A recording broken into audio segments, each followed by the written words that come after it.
Hey guys, welcome back to the channel. This is story about what if Naruto inadvertently trains his younger self for the Chunin exam part 1. Before I start, please do support for more amazing content and comments for part 2.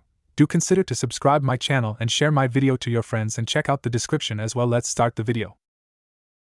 Namake's Naruto, currently sleeping in one of Konoha's prominently large trees, snored loudly in a fit of his latest dreams, swatting at the air sleepily in the haze of his mindscape. Above him, the sky was lit in the beginnings of dawn, the sun peeling over the mountain, kissing the tops before stretching into the navy blue sky. Some 58 feet below the sleeping blonde, Haruno Sakura lips pursed into a thin line as she pondered her strange teammate, and his equally strange whereabouts, or perhaps, not so strange, considering his occupation. Naruto had been acting strange for months now. Ever since he returned from whatever Jiraiya had him doing for such an extended period of time. He scantly visited his apartment, and had immersed himself for indefinite amounts of time in near-suicide missions. Tsunade nor Sakura could stop the blonde, Tsunade because the council was delighted at this new predicament, and Sakura because Naruto near refused to see her at any given point of the day. On the meager hours he spent back in his homeland, he usually trained, slept, or ate ramen. And when Sakura tried to con him into accepting a date, he only politely declined. What else could the medic Nin do? Obviously Naruto didn't want to be found. And if it was one thing that Naruto was good at, it was blending quietly into the background. Sakura had never even noticed the loud, boisterous blonde at the academy. Keywords being loud and boisterous. Even when Naruto tried exponentially for attention, he was ignored like he wasn't even in existence. Over the years as a shinobi, Naruto only used his ease of being a nobody to his advantage. Like now. Sakura spent almost 37 hours mulling about Konoha like a bloodhound after the scent of a killer. Naruto had certainly disappeared. Honestly, for a man that loud he really could disappear. And now she found him, almost 60 feet into the sky, sleeping in a fir tree. Sighing, the pink-haired medic Nin brushed strands of hair out from her eyes, beginning a trek up the tree, ready to confront Naruto about whatever issues he had with her and the rest of the world. A depressed Naruto was just ridiculous. She was talking about the annoying, peppy, and most importantly all-around cheerful blonde she'd been on a team with for years. Walking up the tree, Sakura wondered if perhaps this was her being a failure teammate, not being attentive enough to a person she had believed she knew. Maybe she didn't know Naruto at all? Naruto! She yelled, making sure to hit the eardrum with such correct precision that he'd be hearing the fruits of her labor for days. In his surprise, Naruto shot up quickly and almost fell face first to the dizzying drop below. Sakura only placed her hands on her hips, canting them slightly. Better? He only groaned in response, rolling over to the side. Sakura frowned. Naruto. Again, another groan, this one coming out like Marg, which she supposed could be roughly translated to, "Get me some painkillers, woman." Sakura pulled him over towards her, doing generic motions of checking his temperature and looking for other ailments. If the blonde was annoyed by this, the only display was the furrowing of his brows. Sakura-chan, I think I'm going to throw up. No fever, no sickness. A definite lack of proper motor skills. She pried his eyes open and he yelped. Aversion to light. Do you have a hangover? She asked forlornly, already knowing the answer. As he shifted away from her, Sakura didn't know whether to be appalled or to laugh.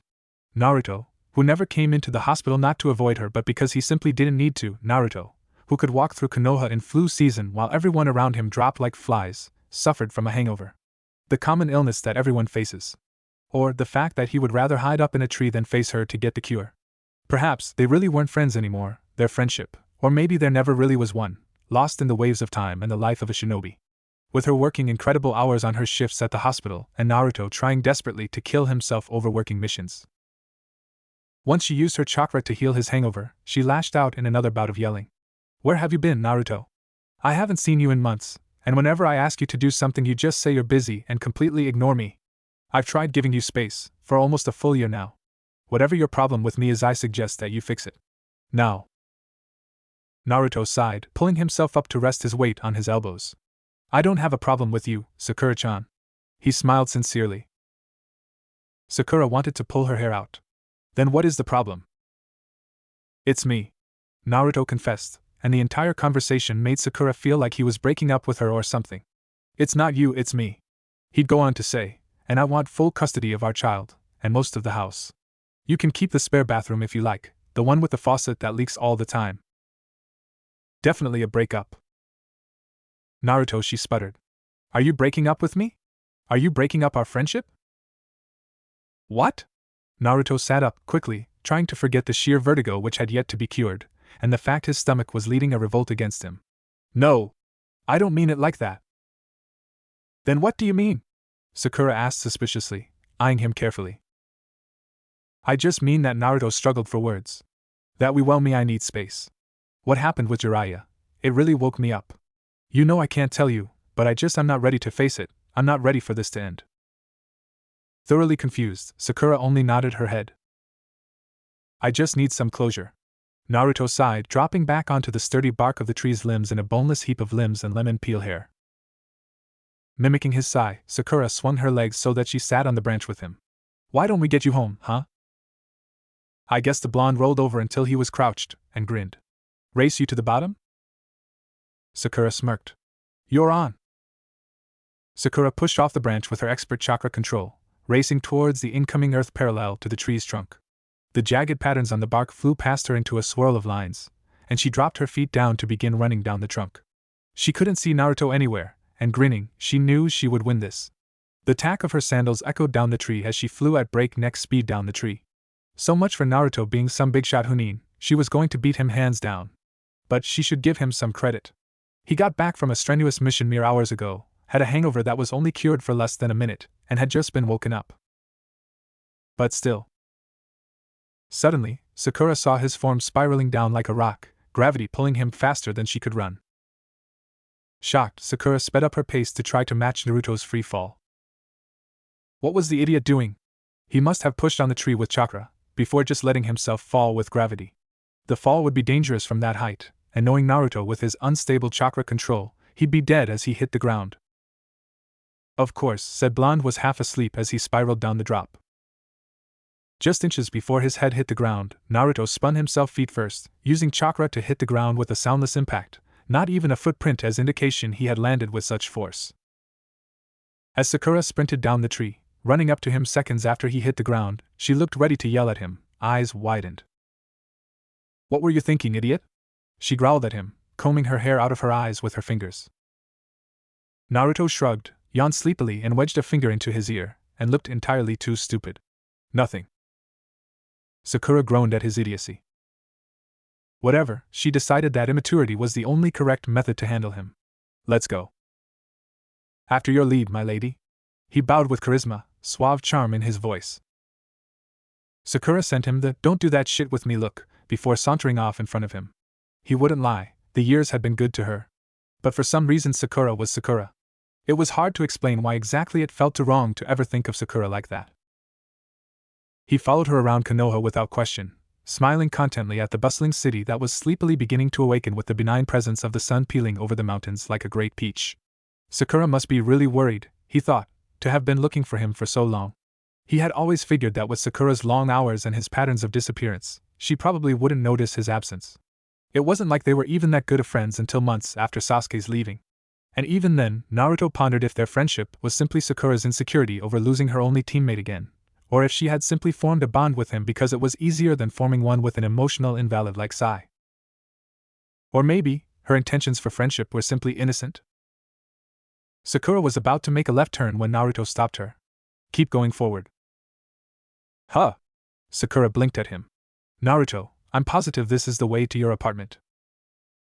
You're right. Naruto nodded. Sakura was about to ask him what exactly he was playing then, when he explained to her. I moved. Sakura's jaw dropped. You what?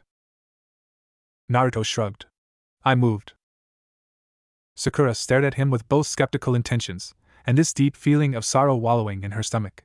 You moved? She echoed. Naruto nodded. Bachan made me. She said that I should move, and I was too lazy to say otherwise. It's not like I really liked my old apartment anyways. And this one smells nicer too. Sakura sputtered. Why didn't you tell me? She mumbled, this lost look in her eyes. Naruto blinked at her.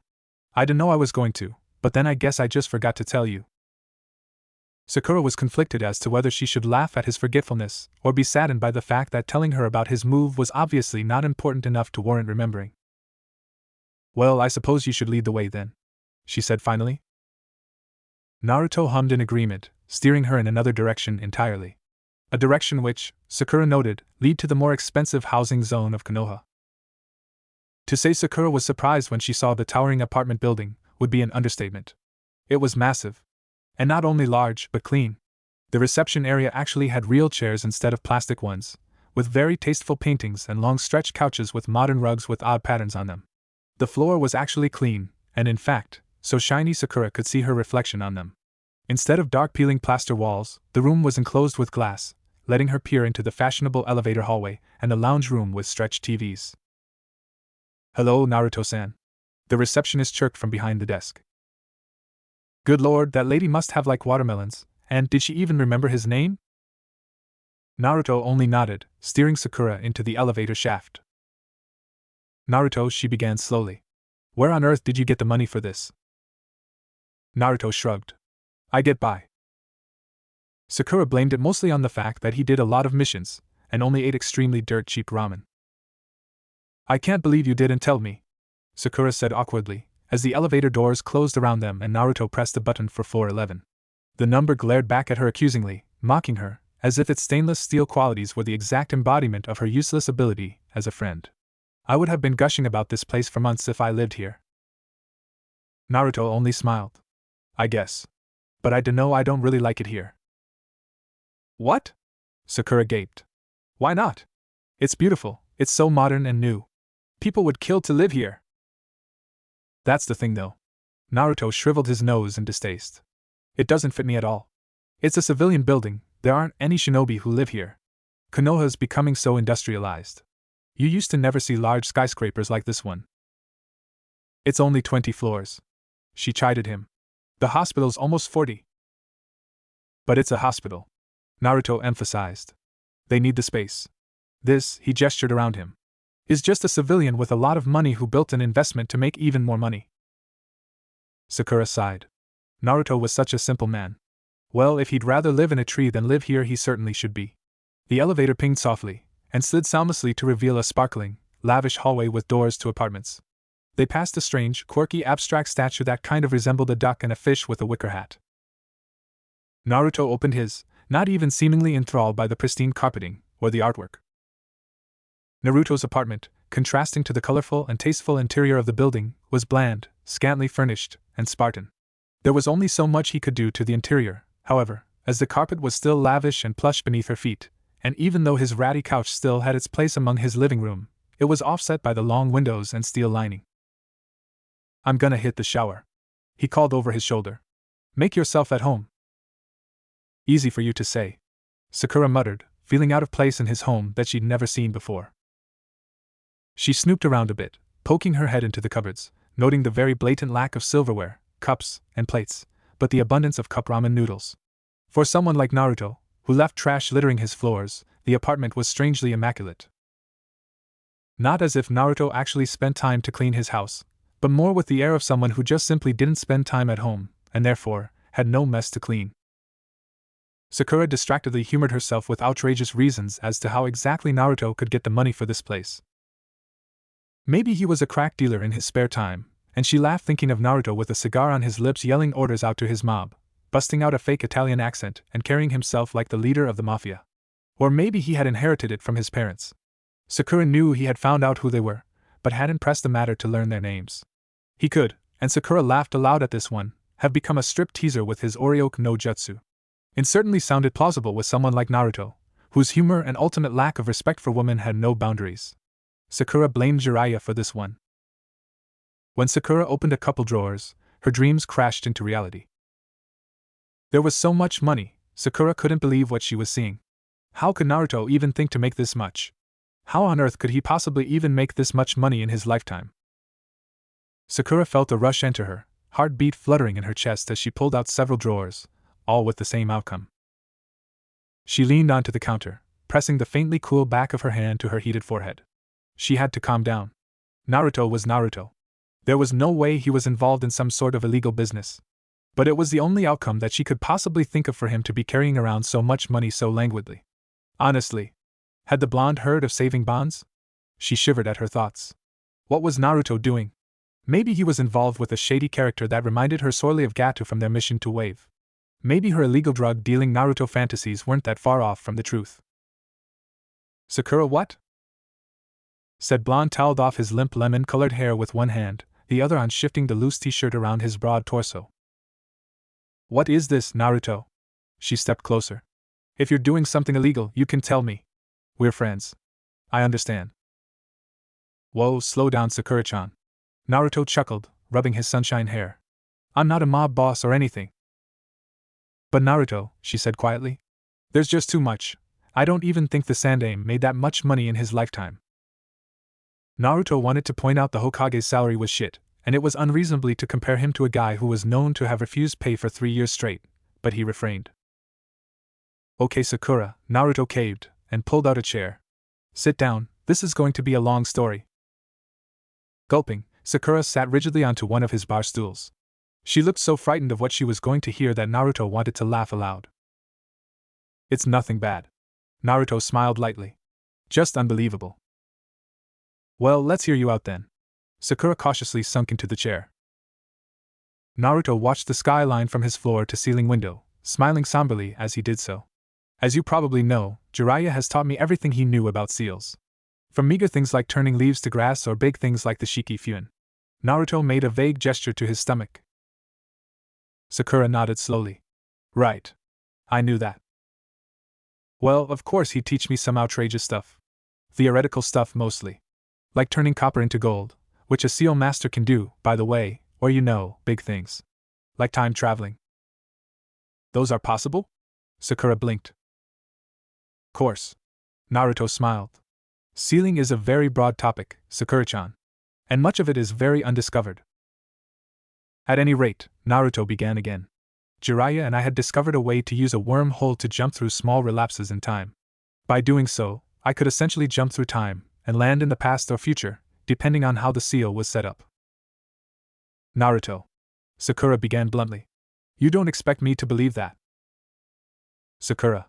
Naruto mimicked her. If you never knew about Kyuubi, would you believe that a demon king could be sealed into a baby? Successfully cowed, Sakura said nothing. What does this have to do with the money? I was getting to that. Naruto harumphed. Anyways, so obviously there must be a reason why only I can travel through time. It's because I'm a Jinchuriki.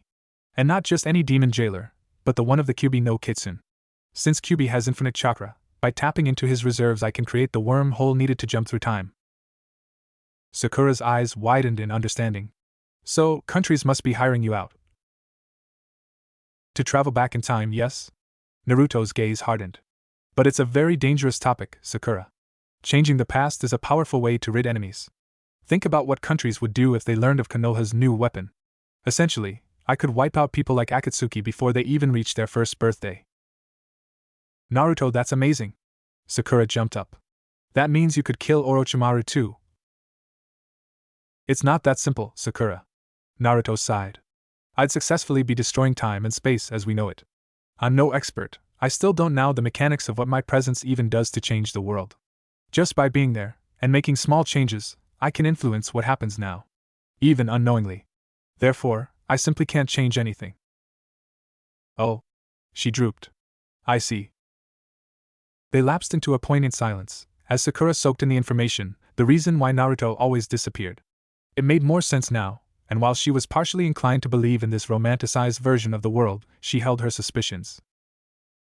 So, since you're the only one who can do this, she began slowly.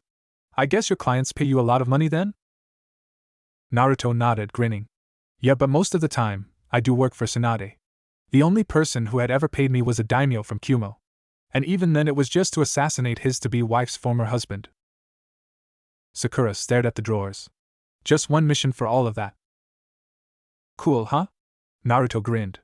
And when I die, it's all probably going to you. Sakura blushed. Naruto, don't talk like that. Naruto-san. An ANBU appeared at the open window, effectively interrupting Sakura and Naruto's private conversation. If the ANBU had any input on the predicament he caught them in, he said nothing. A summon from Tsunade-sama. The man unhooked a scroll from his belt and tossed it, before leaning out the long window and disappearing. Naruto groaned, turning to Sakura. I'll see you later then. She nodded. Ramen? Naruto looked uncomfortable, and for a moment, Sakura wondered if they just backtracked. If I can. Sakura only smiled helplessly, a placated, but still hopeless look on her face. Naruto certainly had adventures, that was for certain, experiences she could probably hardly believe. But he had returned right? It was over right? What's up, Bachan? Shut up, brat. The old woman scribbled madly with her pen, onto a sheet of paper. Naruto peered curiously. My mission? Sort of. Tsunade rubbed her temples. Naruto, we have a problem. Standing rigid, the blonde listened intently. We've received a very dire report from Suna. Tsunade began, pacing around the small spot of her office near the window. Apparently, even with the demon gone from Gaara, his seal is still bothering him. We've received a report of the Kazekage falling gravely ill. The medics believe it to be a severe infection from a viral disease. In actuality, the seal is burning through his mindscape, his body coping with its deadly properties by acting like it's a disease. Eventually his body will reject the malfunctioned seal, causing a lapse from body to brain, eventually severing the connection entirely and resulting in coma, and then death. What? Naruto slammed his hands onto the table. Why didn't anyone inform me of this? As a certified sealer, I have a right to know. Tsunade waved him off. We didn't inform you because there is nothing you can do about it. What? The seal can't be fixed. Tsunade explained, knowing it was better to be frank with the boy. Naruto was very attached to Gaara, the only other Jinchuriki that Naruto had ever known, and as such, one of his best friends. As you probably know, there is a reason as to why demons are sealed into newborn children. The child's chakra pathways are still growing and malleable, and the demon's chakra will be able to adapt the chakra ways, causing the baby to be able to successfully house the demon. The older the child becomes, the less chances of survival the child has. So essentially Naruto trailed off, gripping his hands tighter. You're saying that I can't do anything anymore. Gaara's much too old, no, and anything I do to the seal will destroy his chakra ways, and kill him too. No. Naruto looked up. Now you can do something, the Hokage said seriously. That's why I called you in here. Obviously it's a moot point to help Gaara now. But in the past. Naruto's eyes widened in realization. You're saying I should travel to the day of Gaara's sealing and fix the seal myself? Not necessarily. Then what? The Godame laid out a timeline on the desk. The scribbled paper actually turned out to be useful after all, that had certain days and events charted. The first was Naruto's sealing, then Gaara's. After were key events, but most had meant little or no value to him. Here, Tsunade pointed. This is the event in which you and Gaara have your first fight, during the Sound Invasion. I remember, he crossed his arms. What about it? This is where Gaara's seal cracked. Tsunade pulled out a diagram of the Kazekage seal, both before and after this particular event. Obviously Gaara's seal doesn't hold a candle to the Yandame's work, but it still worked properly before. She showed him the second picture, this one with a brutal crack through the seal. After Sasuke successfully landed a hit on Gaara, his mindscape cracked, and with it a good chunk in the seal. If that's true, Naruto peered at the designs. Then why hadn't anyone noticed it before? Certainly someone would have figured out when there was a gaping hole in his seal. Idiot! Tsunade slapped him upside the head. It was the Sound Invasion. Suna probably was too busy wiping its ass after we backhanded them and suffering without a Kage to notice that its Jinchuriki had a problem with its seal. According to my reports, Gaara wasn't very well liked back then. Do you think anyone would notice, let alone care? Naruto snapped his mouth shut, subdued. You can at least aim for an area when you time travel, right? Tsunade questioned him. It's not like you blindly free fall. And then she thought back on her teammate, and his considerate planning and caution he'd retained for all his life. Or lack thereof, is it? Well, Naruto scratched his head. The workings are hard to explain, but the gist is that I can aim for certain windows in time. The worst I've been off by is a couple months give or take. Once I'm there I use Jiraiya's tracking seal as an anchor in time, that way, I always jump to that very same moment. Of course, I have an anchor in this time too, that way I always get back. Good. Tsunade slammed another round of paperwork onto her desk with a sigh. You leave tomorrow. What? Naruto sputtered. But I just... Normally I'd let you have a month to get recuperated. But honestly, we're running out of time. Gaara has maybe a year, before his brain gives out and we lose him. Time is of the essence, understand? Naruto nodded. I understand. Now out of my office. I have work to do. Triple X. Say what? Uzumaki Naruto roared at his sensei. Said sensei flipped a page in his outrageously pornographic orange book. Well, he said conversationally, it was your fault that the mission took so long.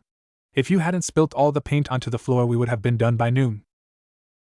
Yeah, Naruto, grumbled Harino Sakura, fisting one hand at his face while the other tenderly combed her once styled hair turned abomination. Sasuke, the last member of the three-man Genin team, only quickened his pace to his home, the entirety of his shirt splotched with purple paint.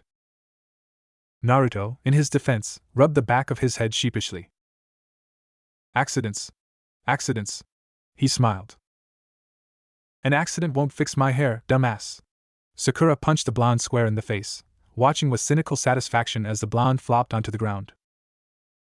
Well, the peanut gallery has spoken, sighed Kakashi sentimentally. We'll see you tomorrow. With that, his enigmatic sensei whisked his other two teammates behind a row of high picket fences, and Naruto was left alone to sulk. Behind him a mass of purple paint flooded through the street like a massive slug on siege. He turned around forlornly, bucket and mop in hand. That's not fair. He frowned to himself. Stupid Sakura-chan, stupid Sasuke team, stupid Kakashi-sensei. The mop, in reality, didn't do much to help him. In fact, if anything, it spread the paint more and gave it a pasty watery color, and spread the purple substance around much faster than its snail pace. Naruto mulled the idea of creating some 100 Kage Bunshin to clean up the mess for him, but then realized that there was only one mop. He was about to call it quits when suddenly, the ground beneath him shook uncontrollably, and he lost his balance, landing but first in the outrageous purple paint. With a groan, he stood up, swatting off the abnormally violet paint before realizing it was a moot point. Sakura would have laughed, and called this an extreme fashion faux pas. The young genin already made fun of him for wearing orange, and even Naruto knew that orange and violet were such a clash. Especially for ninja standards, where most people's wardrobes included black, black, and black. Naruto was about to whine aloud about how terrible this whole day was going. Sasuke showed him up again by painting his section first. Sakura ignored him completely, and then he spilt his paint and made a fool out of himself in front of Sakura-chan, when he remembered the off-the-scale chakra explosion. I wonder what that was, Naruto muttered to himself. Suddenly, a man stepped out of the bushes, muttering to himself about a seal and about his aching hangover. Ga! Naruto whipped out a kunai. Enemy ninja! The man, a decently tall man of about 6'1" with a mop of sunshine yellow hair and blue eyes, dressed in the generic drab ninja clothing that consisted of black, black, and black, once noticing his presence, had a strange look in his eye. Yo, enemy shinobi! Naruto roared at him. Brandish your weapons! I won't let Konoha go down without a fight. The man only blinked once, twice, 3 times at him, this unnatural unwavering blank face not fading. Did you hear me, enemy? Whatever strange feeling the man had, he shook off. Idiot, look at my Hitaiate. Naruto blinked, pulling out of his outlandish and particularly uneven taijutsu stance, and dropped his hands to his sides. Oh oops. Stupid boy. The elder shinobi grumbled, looking rather frazzled and rushed as he stalked past him with hasty steps. Hey! Naruto shouted behind him, anger flaring as he was reminded of all the times shinobi had brushed him off as useless in the past. I'm not stupid, you asshole! His face flushed, and god damn it, he would not get emotional about this. I'm Konoha's #1 most amazing ninja. The man stopped short. Naruto ran up to him, ready to challenge him to a one-on-one fight, mainly because he hadn't thought of the odds of him winning yet, only of the fact that if he did win he could rub it in Sasuke's face and make Sakura-chan swoon all over him, when he noticed the glint in the man's eyes. Naruto remembered seeing it in Sandame's eyes as he gazed upon Konoha, this sad mixture of reminiscence and somber essence. Subdued, the boy stepped back. Whenever he asked the old man what he thought about when he got that look, Sarutobi replied that he was thinking of his past mistakes. #1 most amazing ninja, huh? The man grinned softly, but wasn't looking at him, fixated on Hokage Mountain as if he was recalling something from a long time ago. His bad mood was lost in translation. Really? Yeah. Naruto grinned. Watch this. And suddenly, Oryoku no Jutsu. Very anticlimactically, the man had no reaction. Stumped, Naruto frowned. Hey, you didn't roll on the floor with a nosebleed. Let's just say I have some experience with that technique. The elder man smiled. Anyways, why don't I teach you something cool, huh? Cool? Naruto sniffed skeptically. Who are you, anyways? I'm the man with lemon-colored hair stopped short. Furu. Call me Furu. I'm an elite jounin and sealing master. And for a while, I was even an BU. No way. The 12-year-old boy yelped, before proceeding to degrade into a sparkling heap as his susceptible young mind imagined an ultra-cool muscled guy with cute chicks hanging off of him, and a kick-ass sword and some really, really awesome tattoos. That's so amazing. Yeah. Furu smiled back at him, unaware of the young boy's fantasies of grandeur. Anyways, I gotta go report to the Hokage. Meet me at training ground 28 at 7 sharp. 7? In the morning? Naruto groaned, clearly ecstatic. That's too early. As he watched the jounin leap into the air gracefully, he frowned. Furu? Doesn't that mean old fox? What kind of name is that? Sarutobi sat upon his newly acquainted Hokage chair. He had bought a new one, this one with a reclining back and a footrest, and reread the scroll in front of him with patient eyes that could only be made from tedious amounts of paperwork. Said paperwork was now littering his desk, and stacked near the corners. Alas, why had he signed up for this job again? The signature at the bottom of the paper was most definitely his young wayward student's. Tsunade had the signature of a drunken man who had stumbled out of a bar with a morally loose woman who had the words small town girl tattooed on her, pretending to be a rock star, signing the walls and people's shirts as he went in his inebriated stupor. Hiruzen would never be able to find another one like it, nor would he be able to find someone who could replicate it. Jiraiya had tried countless times, but to no avail. Seeing it now, tapered at the bottom of the most unbelievable idiocy/load of bullshit he had ever read only made him doubt this more. Well, I'll admit the signature is real, he sighed. But anyone who sees Tsunade drunk could easily get her to do this. Naruto sighed. He had hoped that perhaps he could go in and out of the village, and not have to reveal himself to anyone. Obviously, the Sandaime was much more perceptive than Naruto remembered him to be. No fooling you, huh, old man? Naruto groaned. When he unveiled the genjutsu hiding his whiskers, Sarutobi only stared with a skeptical eye. Not in the "is this real?" but in the "you've got to be shitting me. You think I'm stupid? Look. And then, he poked him. Naruto wasn't sure exactly how to take that. Not a genjutsu, Sandaime mused, and Naruto supposed whatever he had done was some ancient trick that disperses disguises that only ultra-cool Hokage like the Sandaime know. Believe me yet? He scratched his head. He had gone through a lot of missions like this recently, and his patience and tolerance seemed to build up with each idiot who asked him the same questions. Sometimes, he just wished he could bring them to the future with him, and then they could ask him those stupid questions. Sandaime tapped his chin. I'll send a message back to Tsunade, and then we'll see how real this is. The way he said Tsunade made Naruto feel like the old man was particularly amused with the entirety of this. But being quite used to it, Naruto only sighed and took the offered scroll, noting the Hokage seal Sarutobi had placed upon it. If anything, he would just go back and get Tsunade to write the most kick-ass letter involving many of Sandaime's most well-kept secrets, perhaps the fact that he has the whole collection of Ika in the supposed sacred bookcase of Hokage scrolls, and maybe persuade him then. All right. But he only nodded. See you later, old man. He waved, as he exited. Goodbye, Naruto. Sandaime smiled, as if he was indulging him. When Naruto had made his way past the winding staircases filled with secretaries bustling past him in rushed hurried tones and guards lounging around the water coolers, and into the bursting Konoha sun on the street below, did he finally release his contented face to reveal an annoyed grumble. Without much merit, he kicked a stone into a trash can, reveling in the pang it made.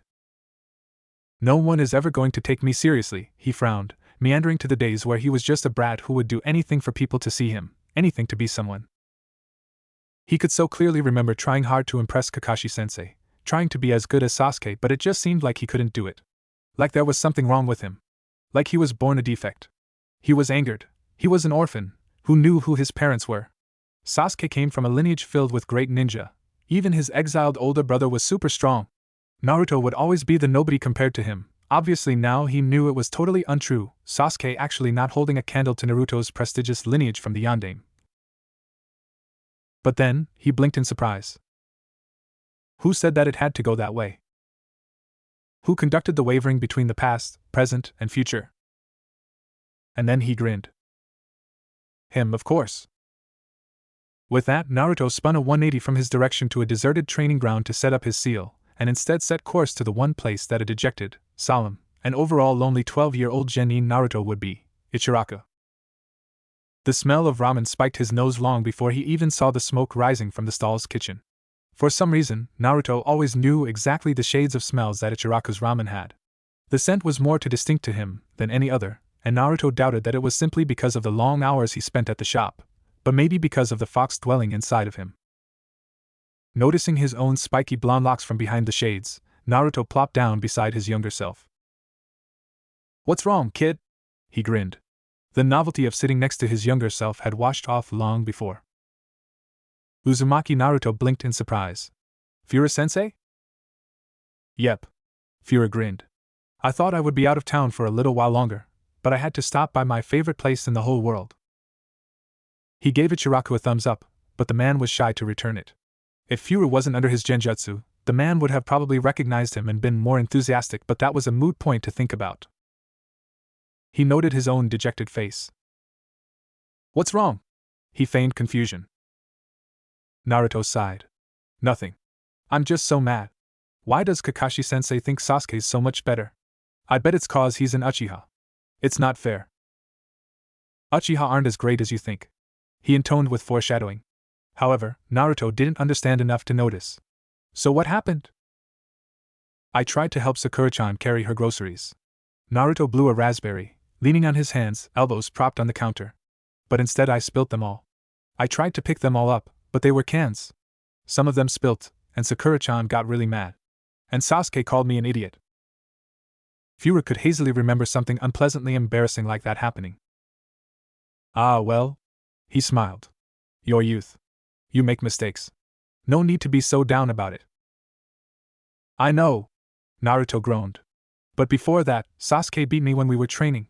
And Kakashi-sensei was saying how much of a good job he did, and I don't know it just." Naruto trailed off, pointedly refusing to say anything else. Noticing himself become tight-lipped, he decided it was about time he taught the boy something.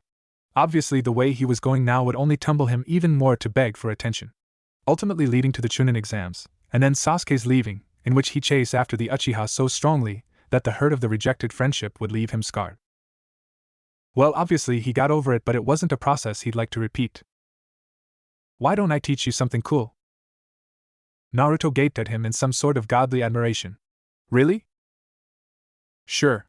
He shrugged nonchalantly. "This Kakashi figure seems pretty lazy to me." Naruto was in the midst of chopping off almost a span of 10 years from his lifetime from his hyperventilation, before Fura slammed some money onto the table and beckoned him to follow. "Let's find a training ground then." Their located spot was ravaged from what seemed to be Gekka hate and perhaps Sarutobi Asuma some hours ago, if the scrapes against the wood resembling sword slashes, and the smudged patches of dirt where the grass was uprooted from blasts of wind were any sort of indication. Fura grinned when he saw Naruto peer around the training grounds in something akin to wonder. Maybe he could be able to tell a battle from imprints on the ground sooner if he trained his younger self. "What is that?" Naruto crouched down near a gruesome slash embedded into the earth like a gash of craggy rock. Fura shrugged. "Probably an A-rank futon jutsu." "Cool," Naruto breathed. "Can I learn that?" He gave a noncommittal string of noises that came out more like, before noting the lake some meters off. Motioning for Naruto to come closer, they stood on the edge of the lake. "Now," he began in his greatest teaching voice he could muster. "If I can teach you anything, you'll have to do some exercises." Upon the word exercises, Naruto groaned, as if he had heard Kakashi-sensei say it so many times that it was associated with boring. "And shut up before you start whining," he snarled, slapping the boy with a scroll in his pocket in an ultimately Jiraiya-looking way. Subdued, Naruto folded his arms. "Exercises are boring as shit. Everyone knows that. Why do people do them? To get better." Reading Naruto's face like a book, or maybe it was simply because it was him, and therefore he could read himself so easily, he knew that everything he was saying was going in one ear and out the other. Annoyed, Fura knew the only way he would learn was if he gave Naruto some motivation. "With chakra exercise you can do turning towards the calm lake, hands flying through seals," he shouted, "Suetun, Suijin Hiki." The shore of the lake receded until the fish flopped around on the dried lake bed, the water gushed into a symmetrical wall of liquid, about 20 feet tall and perfectly still, not one drop of water spilling down. Impressed beyond belief, Naruto's face split into determination. "Okay, Fura-sensei," he shouted. "Tell me what I have to do that." Satisfied, Fura dropped the wall carefully back into the lake, the water level rising to its proper height. "Tree exercises, for one," he mused. "And then water walking." From the way Naruto stared blankly at him, the wave mission hadn't occurred yet. Sighing, Fura plopped to the ground. This would be a long night. "Alright, push your chakra into your feet, and try walking up the tree." Surprised at such a request, but so determined to succeed, Naruto scrunched his face, before slamming his feet into the tree. The reaction was enough to send Fura into bouts of laughter. Who knew watching your younger self could be so freakishly hilarious? Naruto frowned at him in embarrassment. The cracked and splintered footprints on the tree's trunk were like dinosaur tracks. "Try it slower," he called through his mirth. "And you're using too much chakra. You need precise amounts, don't just squash it all into your feet." After 20 minutes, Naruto seemed to be getting the hang of it. Thoroughly amused, Fura was beginning to think that maybe this was a better idea than he thought it was. Maybe if he wasn't such an idiot on the wave mission, things wouldn't have taken such a terrible turn. But also, by changing such events, would that mean that he wouldn't meet Haku? Or unleash the Kyuubi and find his ninja? He frowned at the thought. "Hey Fura-sensei," Naruto called from about a quarter up the tree. "How can I do this any faster?" He hummed in thought. "You can make Kage Bunshin, right?" "Yeah," Naruto shouted. "Make some, then. And have them do the same exercise you are." Complying, for other whining and complaining Narutos came to existence. "How'd you make the water wall so big?" Naruto grinned stupidly, as he took another step. "That was so cool."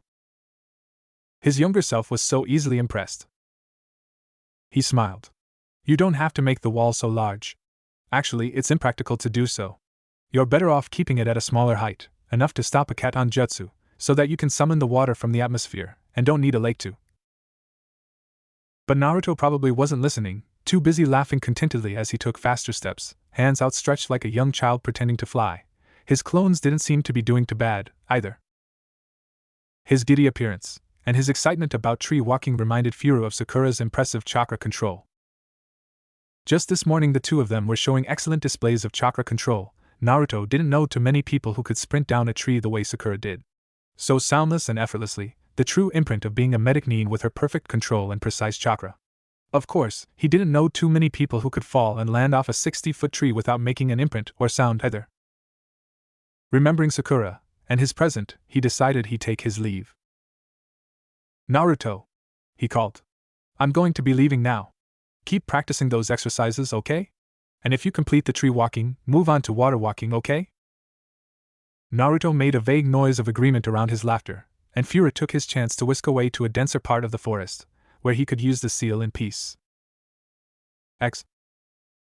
Sarutobi-sensei was always too smart for his own good, Tsunade grumbled. And kind. It was his downfall in the end, really. Naruto furrowed his brows. It wasn't usually like Tsunade to speak of her beloved sensei's death. In fact, it wasn't like her to speak of death, at all. People like Sarutobi, Dan, and Nawaki became taboo to the Godame, and it was a line that Naruto always made a point to never cross. Of course, Tsunade crossed this all the time when she was piss-ass drunk. Like now. She sloppily writes another letter. Naruto doesn't bother to peek, already knowing that it probably contains one of Sarutobi's deepest darkest secrets that Naruto is probably better of not knowing. "Give this to the old man?" Tsunade slurs, between swiping the bottle from its resting place on the corner of her desk. Already are there droplets from sloppy drinking. He only nods. Naruto isn't one to deal with Tsunade when she's drunk. And by the way, she calls after him, and for a moment Naruto thinks she may be sober, but he takes a look at her glazed eyes and shakes his head. "Sakura's been wondering where you are, take her out to ramen, would ya?" He dismissively waved her off, making a quick exit via window. The streets of Konoha are marginally crowded, with a mixture of the young civilian crowd mulling about in the end of summer beginning of fall heat without much to do but cause mischief, and the older civilian crowd with stern faces and grim-set lines on their faces, rushing to their next destination. The shinobi population tended to stay 3 feet within the shadows, and were hardly noticeable to the untrained eye. Sakura is one of the few shinobi that are so conspicuous, They simply blend into the normal populace because slinking around in the shadows is a moot point, especially for one with pink hair. She stood on the corner of a bustling street, peering over at a stall of red tomatoes, children running amok around her with brightly colored balloons. But to Naruto, Sakura was always picture perfect. "Sakura-chan." He waved her down. She looked up, startled. Her eyes flashed as if she remembered their latest conversation, before she gave him a distant smile. "Naruto," she greeted. If Naruto was subdued by her less than vigor greeting, he didn't show it. "Want to get some ramen with me?" He flashed her a quirky grin. Sakura, rolling her eyes, led him in the opposite direction of Ichiraku. "No, today we're going to a tea house that I've been dying to try." "Wah," he sputtered. "But ramen." Irritated, she dragged him along. Meanwhile. Training ground number 38 was made up of a multitude of massive puddles, stagnant and buzzing with all kinds of insects that Sakura would rather not know. Perhaps it was due to the water that must have been there for days, or its inconvenient placing near the forest of death, that buzzed about with so many odd insects. It was near poetic injustice that she had to suffer through this. The genin cringed at the sight of them, the murky water turning the once lush training ground a shallow ocean. "Sensei," she whined pitifully. "Do we have to?" Kakashi, much to her chagrin, seemed nonplussed. "Well, we shinobi have to share the grounds with everyone else. I'd assumed someone was practicing a water jutsu from the looks of it." Naruto blinked. "Like Suijin Hiki?" "Oh, you know what that is?" came the surprised answer. "Course I know." The blonde grinned. "Doesn't everyone?" Sakura gave a meek squawk of indignant displeasure. Sasuke growled. "Not really," their sensei smiled amusedly. "It's not very common for genin to know such skilled techniques." "Maybe I'm just skilled." Naruto puffed his chest, and Sakura scoffed at his egotistical attitude. "Maybe," Kakashi hummed, as if he didn't really believe that. "But anyways, why don't we do some sparring? Sakura?" The pink-haired genin gave a bold step backwards. "Now wait, Kakashi-sensei." She hysterically pointed her finger at a bug that flew past her nose. "There's disgusting crap in there." "Well, those pools have been there for a while, what did you expect?" Kakashi scratched the back of his head with some sort of quasi-mocking gesture. She only mumbled, annoyed, in response, shifting her weight from one to the other with a look of discontent on her face. Sasuke, noting the fact that his only female teammate, and equally annoying as his blonde teammate, wasn't going to making a move towards the muddy, dirty, mosquito-infested waters, decided that it would be better for the team dynamic if he simply sparred with Naruto, as usual. Because, as usual, Sakura wimped out. "I'll go." He stepped forward, fire crackling in his eyes. Contrary to the intense mood he had set, Naruto picked his ear. "Eh?" "Dobe," Sasuke hissed. "Let's spar." Naruto made a vague noise of interest. "Well, there's some enthusiasm." Kakashi flipped a page in his ever-present book. Sakura fidgeted beside him.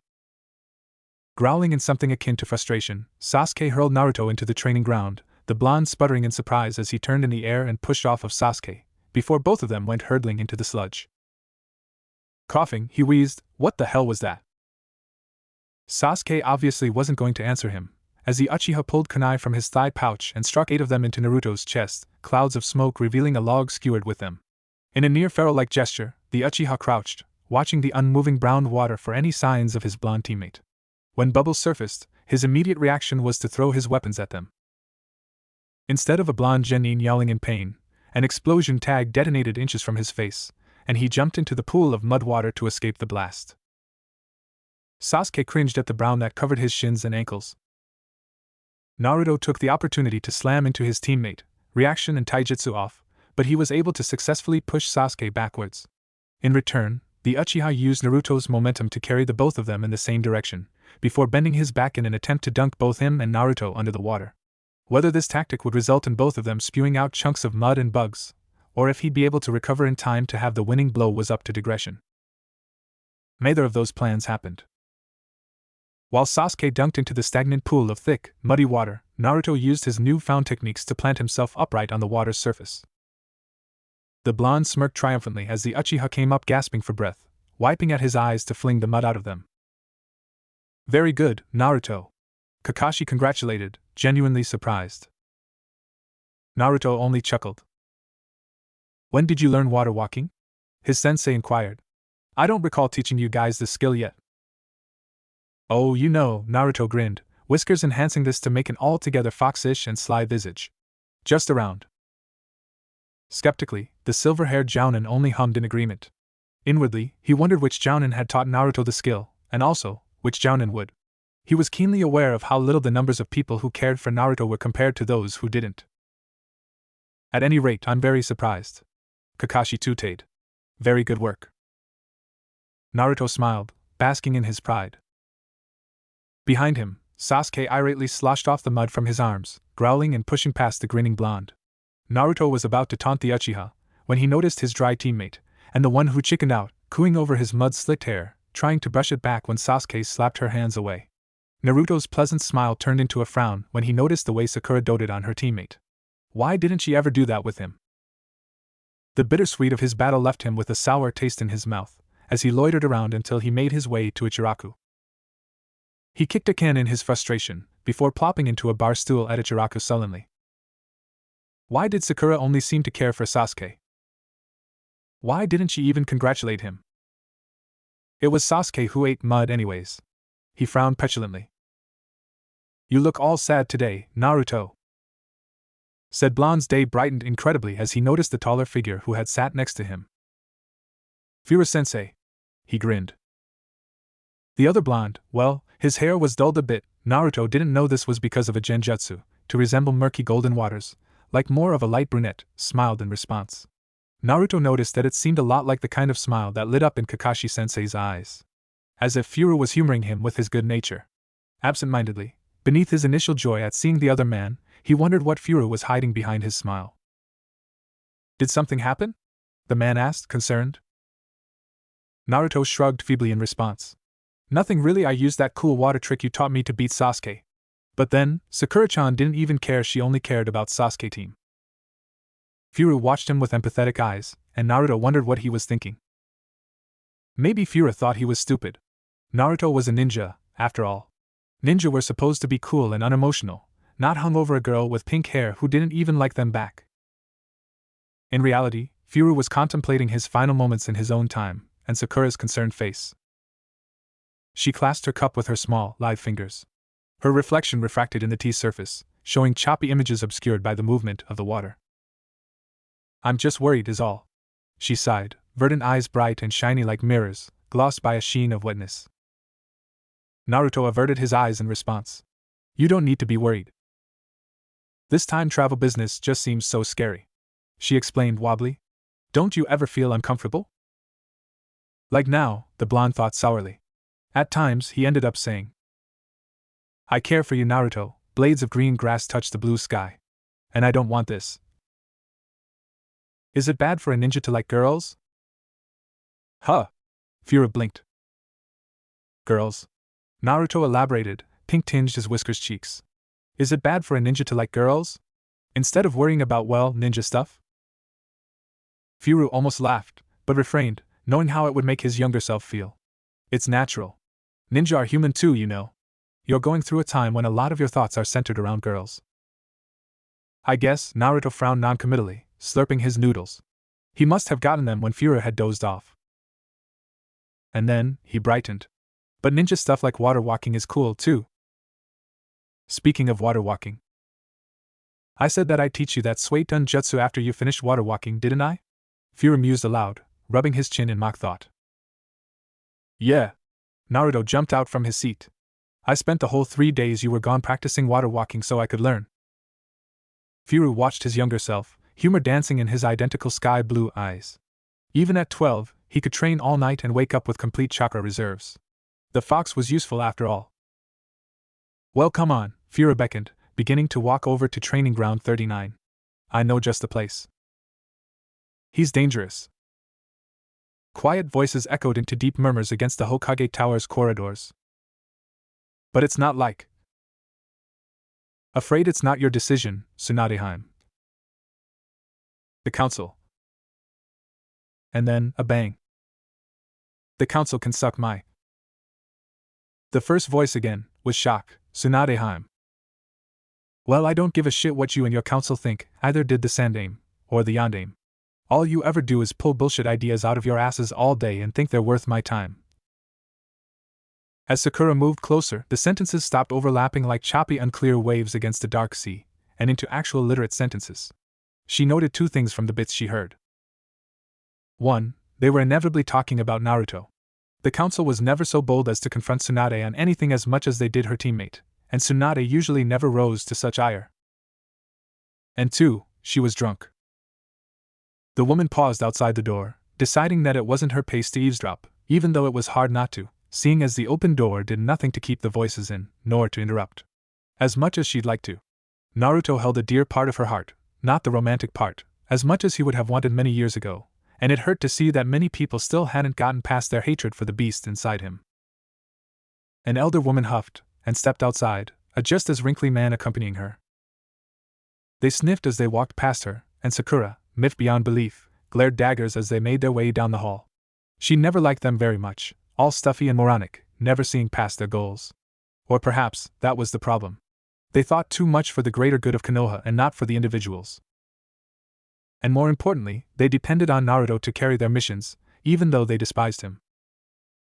Growling, she pushed herself into the Hokage's office, that was rather clean considering its usual pigsty-esque layout. Tsunade leaned into her chair, looking ridiculously sullen for such a drunken person. Her brows were furrowed, and for once, Sakura could see past the genjutsu that masked her sensei's age, and she looked almost as old as she was. Her hair was limp, as if she hadn't recently combed it, and the sake next to her looked dreadfully empty. "Shursho?" she asked tentatively. Tsunade hummed in response, but the answer could have simply been a grunt. Her eyes wavered back to the hallway, where she assumed the two elders were still tottering along. What was that about? She tried to word tactfully, but it didn't seem to have come out right. Luckily, Tsunade was too inebriated to notice. They don't want Naruto to be Jounin, she hiccuped sorrowfully. Sakura blinked, shocked. Her first words were, "But that's not fair." Tsunade sent her a deadpan, and Sakura flushed. Even though Tsunade hadn't said a word, she had conveyed it thoroughly with her eyes. When was anything ever fair with Naruto? It was true. The world enjoyed working around him, and watching him clamber his way up through the mud and dirt, pushing him with childish immaturity as he struggled to achieve the heights he wanted. Sakura understood this, but the unfairness in its entirety never stopped making her head reel. Why did people always make his life so much harder than it needed to be? Sakura paused for a moment in her thoughts. Yet, wouldn't stripping Naruto's rank do nothing but foil their plans? She didn't have to be in the ring of Konoha politics to understand that Naruto played a crucial part in the protection of Konoha. As a Jounin, he was susceptible for the more dangerous missions that most Chunin weren't allowed to take, or, per se, they were allowed but it was highly unrecommended, and that was just what the council wanted. Naruto would be one step closer to the weapon they had always molded him into, and demoting him to Chunin would only wedge their plans to a halt. So why would they do that? Shursho, I don't understand. I thought that the council wanted Naruto to be Jounin, so that he could take the dangerous missions that they wanted him to. She voiced her opinions cautiously. Tsunade huffed. The alcohol wasn't working. She'd love to tell Naruto all about Danzo's route, and the fact that Danzo was seriously considering recruiting Naruto into his circle of shinobi that were supposedly disbanded. Seeing as though Tsunade had no proof of her accusation that they were still around, she couldn't argue anything, but Sakura couldn't be told. And more importantly, it would only spur her to snoop about Konoha with her cat-like curiosity, inevitably leading her to her fellow teammate Sai. The whole point was moot, seeing as though Sai couldn't say anything even if he wanted to. The closer Naruto got to become ANBU, the last chance that Danzo had of enticing him. Hopefully Naruto would use his mulish qualities to stubbornly refuse, but there was always the chance that Danzo's enticing and fake offers would sway him. Tsunade was very sure that some of her ANBU already belonged to Root, but having Naruto as one of her main subordinates meant she could keep closer tabs on him, and keep him away from Danzo's conniving hands. Sakura shifted her weight uncomfortable from foot to foot, unsure as to what to say while her sensei stayed quiet. Naruto is in a very delicate position, Tsunade decided upon, omitting the fact that Naruto's time traveling didn't help matters in the slightest. One that both the council and other leaders wished to sway. Sakura furrowed her brows in confusion, but didn't press the matter. Where is Naruto now? Tsunade abruptly opened her mouth, but then closed it. Wryly, a grin spread across her face. I suppose he's arriving as we speak. And Tsunade was sure the meeting wasn't going to go well. Sakura took this as the moment to leave, ducking away quickly and leaving Tsunade to deal with Naruto's ire. He'd been in such a morose mood lately, only being spurred out of it by deep-seated anger. It was strange to see her optimistic and joyous teammate warped into such a shadow of himself. It had all started when he began time traveling while she walked out. Sakura supposed that perhaps something had happened while he was in some other time that had made him this way. What? The blonde hissed, seeing red. Tsunade groaned aloud, and fisted a hand into her hair, running it back until her bangs pushed out of her face. I'm sorry, Naruto. There was nothing I could do. They were going to demote you entirely to Chunin, but I argued your case until they decided upon partial Chunin status. But Naruto sputtered. I mean, what does that even mean? It means that the council is pushing back your promotion on the terms that I had falsely judged your talents. In other words, favoritism. You would never do that, he shouted, but it didn't help much to release his anger. Tsunade frowned. Naruto, they don't actually think that at all. It's the only legally reasonable accusation they have at the moment to demote you. She had hoped he'd understand why they'd want to demote him without having to explain it, but thinking and connecting links was never something that Naruto had been particularly good at. I don't get it. They want to demote you because they don't want you to be NBU. Because then you would be my ANBU, and their hold on you would lessen considerably. Naruto growled, and his anger lessened into deep irritation. Tsunade supposed it was because he was simply so used to the council's machinations that he simply didn't get as riled as before. He wedged a finger into his ear, and Tsunade was sorely reminded of the habit from his Genin days, one he carried even as he first began his trek into time. She noted that he'd abruptly stopped the habit after closing off the portal. But I don't get why. I mean, people have been promoted to ANBU from Chunin, right? Tsunade nodded. However, to do so would require a council's recommendation. If you were a Jounin, you wouldn't need one. Naruto groaned. He didn't know about that. So what do you mean, hold on me anyway? Tsunade looked to the side, an irritable look crossing her face. Naruto, have you ever heard of root? Naruto heaved a sigh as he leaned against the towering cement wall. It had been a while since he had thought about Minato. The wispy shades of his father's face obscured by his memory he had so eagerly tried to wash away with the futile effects of alcohol. His final picture of Minato stayed the longest, festering in the back of his mind like summer skin fouled by the lust of mosquitoes, the sky dawning above them like a dome made from tender blues, Minato's hair a smudge of lemon peels and buttercup petals in the corner of his sight, and his eyes wide and shocked. They were so blue, just like his, a torn emotion ripping through that sky in confusion and realization. The same eyes. They had the same eyes. Naruto had avoided mirrors lately. The dying sun turned the clouds above Konoha's towering canopy of trees into slashes of blistering orange and peach, and stars eyed him from their omniscient spot above him. Tsunade was worried. It was Naruto's only explanation as to why she'd put him on guard duty. But then, he was considered part Chunin as of now, and it was nearly part of the rank description. He snorted anyway. It was such a waste of his talent. He flexed his hands as he mused, the veins bruised blue and pulsing beneath a thin line of skin, traveling from under his glove to the crook of his elbow, two intertwining like the Euphrates and Tigris, between them, life. There were so many better things he could be doing right now. For one, Naruto had never noticed how absolutely stupid his younger self was. How Kakashi put up with them was something that Naruto couldn't begin to fathom, and right about now if his silver-haired sensei was here he'd surely worship the ground the man walked on. Sensei had always been cool like that. The way he was so elusive seemed to brandish itself with the word shinobi entirely, and appealed to Naruto in its vague, distant sort of action. He was sure that he thought of Fura like that as well. His younger self was coming along nicely, though. While the Suiton Jutsu he had proposed for the boy was something more to keep his interests at bay and excite him a bit, not really for him to every perfect, the boy had exceeded his expectation and had created a wall, however thin and dripping it had been, of water for him the next time he appeared. The swell of pride in himself made him want to be a teacher. He quickly disseminated that thought, seeing as though he'd be one of the worst teachers by far considering his patience. Speaking of which, perhaps his younger self could use a little checkup. Naruto took a peek around. The other Chunin were lounging about the gate, and no one was approaching them from the dense forestry. With a quick hand seal, a Kage Bunshin was waving at him giddily and he took off into the forest. Uzumaki Naruto near rolled on his heels.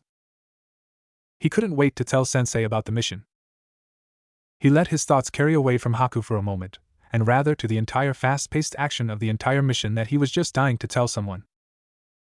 Iruka had listened patiently, genuinely interested on the blonde's shinobi development. A C-class turned A-class was a very dire situation indeed, but from what the teacher had heard from his young graduate, the blonde had handled himself rather well. Iruka was proud of him. The academy teacher had scolded him though, interrupting him to say that he was worried for the boy's health. Naruto had brushed it off as Iruka simply being motherly, but the Chunin was very concerned for the boy's mental health. Even though it was simply part of the shinobi way of life to experience death firsthand, it was something he had hoped to protect Naruto from for as long as possible. The blonde was sunshine, so naive to the darker parts of the world, even though he had lived so long in their inky, shadowy depths for so long. Iruka had hoped to preserve that. Well, I gotta go, Iruka-sensei. Naruto beamed at him, smile wide enough to crinkle the bottom of his eyes. Iruka waved him off, Naruto stopping their chat in favor of running to the training grounds to practice some more. Iruka didn't know what had gotten into the blonde lately. He had never taken training so seriously as he did now. Naruto pushed past the crowded streets of Konoha, making his way to the training ground with the lake. Fura hadn't been there for a while, but Naruto had shrugged it off to the other blonde simply being out on a mission. He jumped once he noticed the sunshine spikes near the water's edge. Fura looked sullen today, morosely staring out into the water's choppy surface, the crisp verdant edges of the trees' leaves refracted onto the lake's rivulets in a kaleidoscope of dots and smudges, as if a child had finger-painted them and blurred them about with an eraser. Naruto jogged up behind him, wondering what had his sensei so sad. Oh, Naruto. The flaxen-haired man turned around before Naruto could even open his mouth. Fura-sensei. He grinned. Where you been? The man chuckled weakly, before rubbing the back of his head, as if a bit sheepish. Well, I had to deliver a scroll to the Hokage the other day. Naruto rolled his eyes. You're just like Kakashi-sensei. Always making up excuses? I bet you're lying. And anyway, it wouldn't take so many days to deliver a stupid scroll. Fura had to laugh at his younger self's antics. They were so humorous at times, such a comedic relief in the near-Shakespearean comedy his life had taken, which is to say, not much of a comedy at all and more of an ironic, sad little anecdote. Although, he had actually taken the scroll Tsunade had given to Naruto to hand to Sarutobi. It had seemed to quell the man's amusement at Naruto entirely, and the elder man seemed to take him a bit more seriously now. A bit, being the key phrase of that sentence. I got a life, you know. Fura frowned at the boy below him, who only blinked meekly. Like what? Going grocery shopping and reading nasty porn novels? The cheeky brat. No, think more along the lines of Kick-Ass S-class missions including a whole bunch of injured teammates on a 1-on-12 fight with action-packed jutsu. Naruto's jaw dropped, and he seemed to look at the Jounin now part Chunin as if God walked in and said to him, Young child, take that beautiful woman over there and procreate.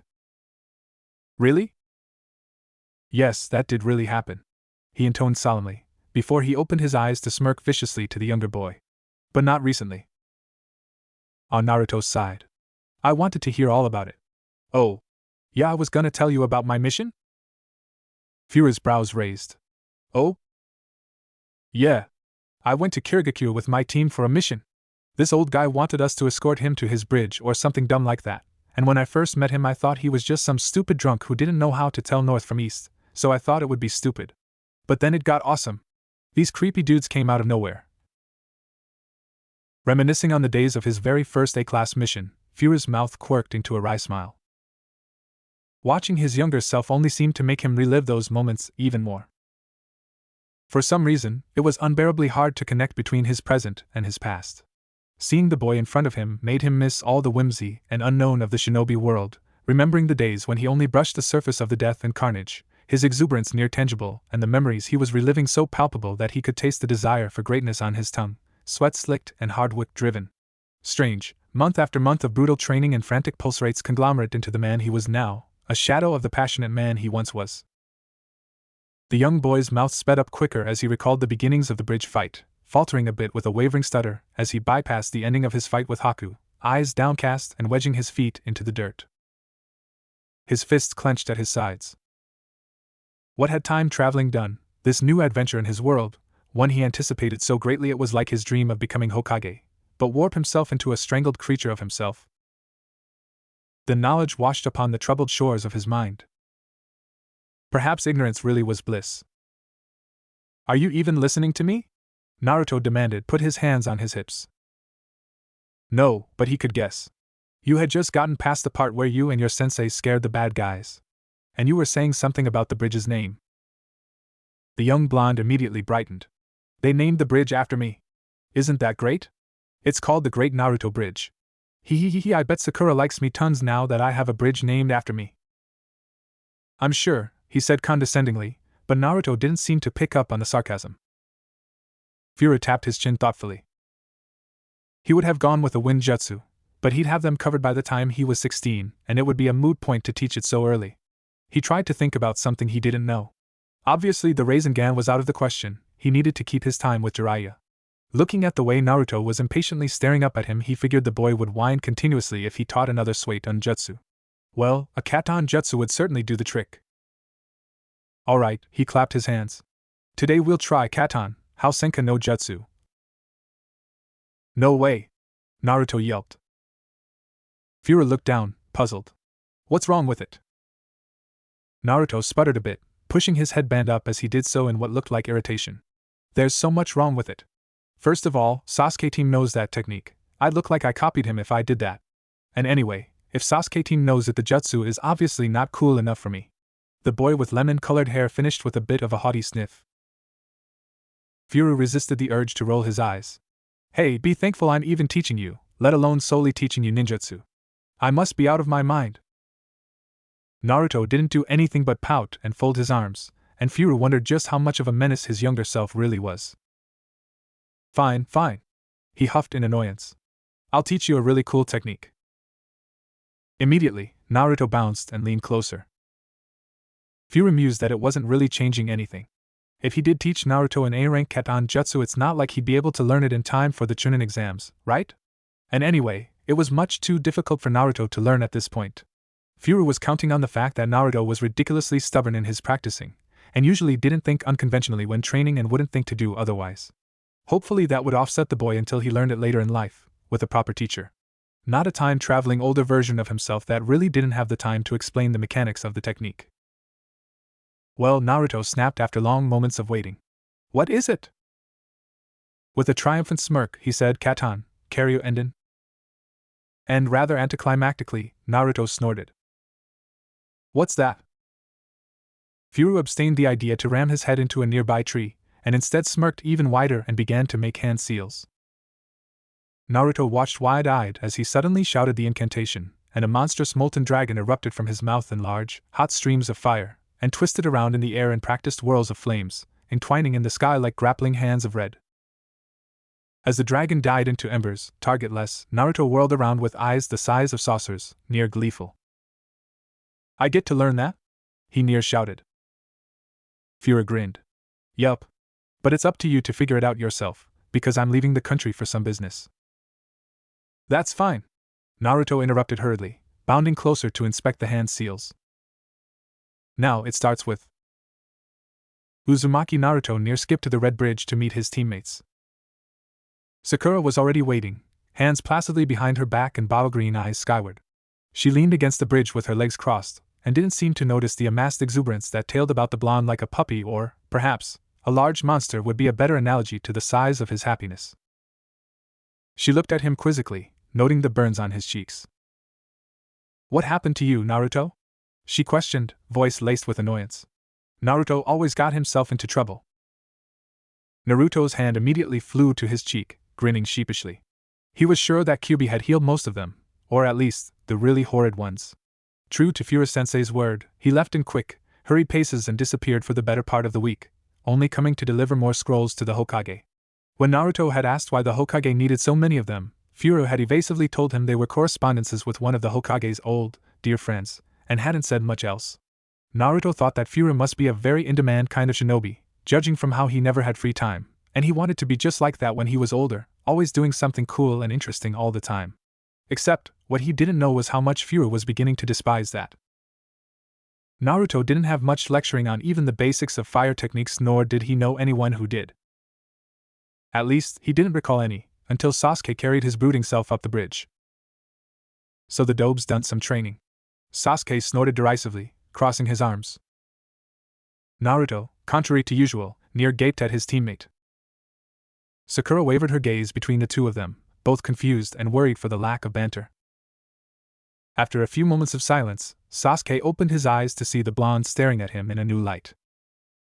He shriveled his nose. "You're not falling in love with me too, are you, dobe?"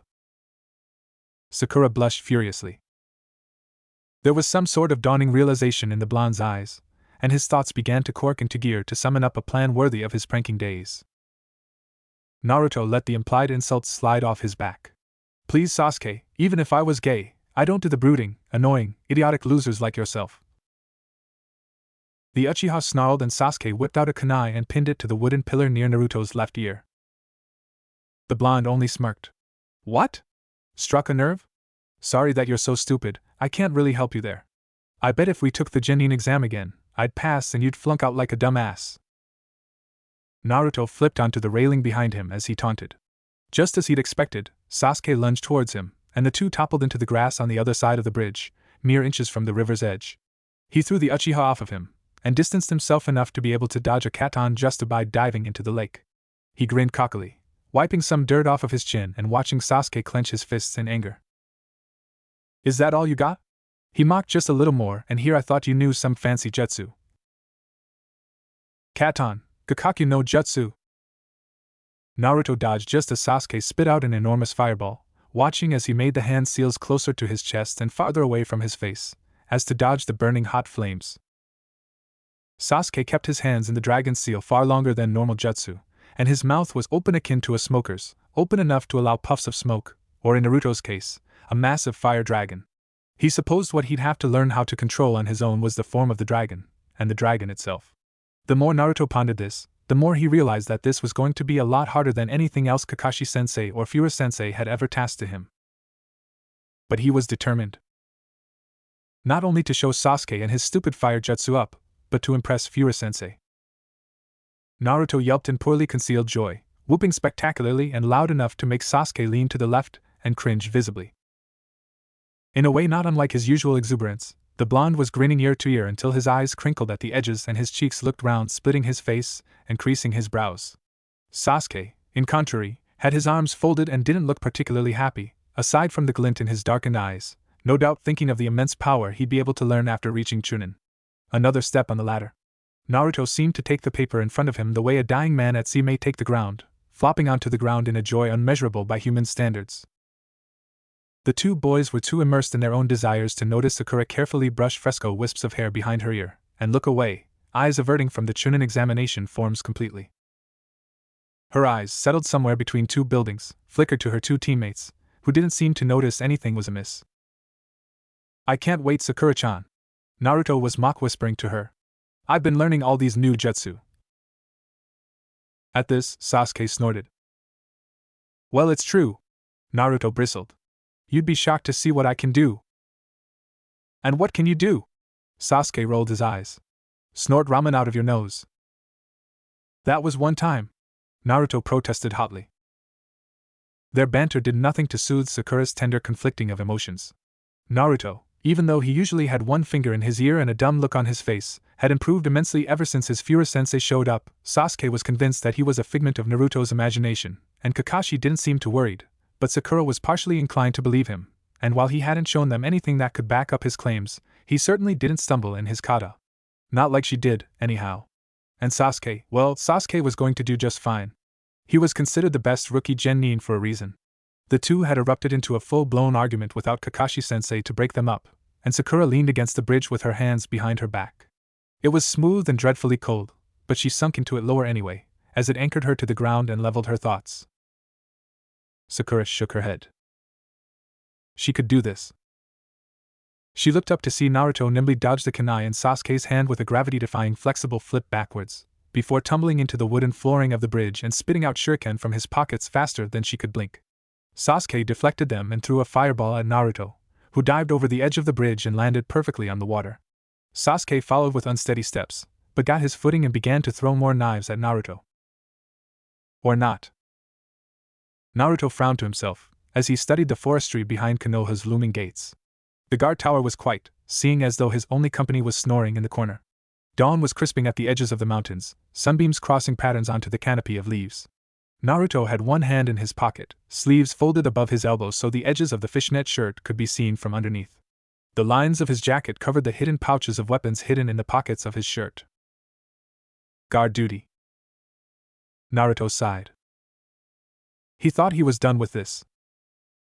Naruto was debating whether anything too terrible would happen if both he and his partner fell asleep, when he was alerted to fast-moving presences in the trees. He peered out of the tower just in time to see a Chunin squad twist out of the trees. He didn't have a view to see their face, but one of them pulled soft long pink hair out of her hood, and Naruto smiled. He leaped out of the tower and smiled to Sakura, who returned it quickly. Guard duty? She teased gently, as if unsure whether it was still a sore topic. But Naruto only grinned. Yeah, it sucks.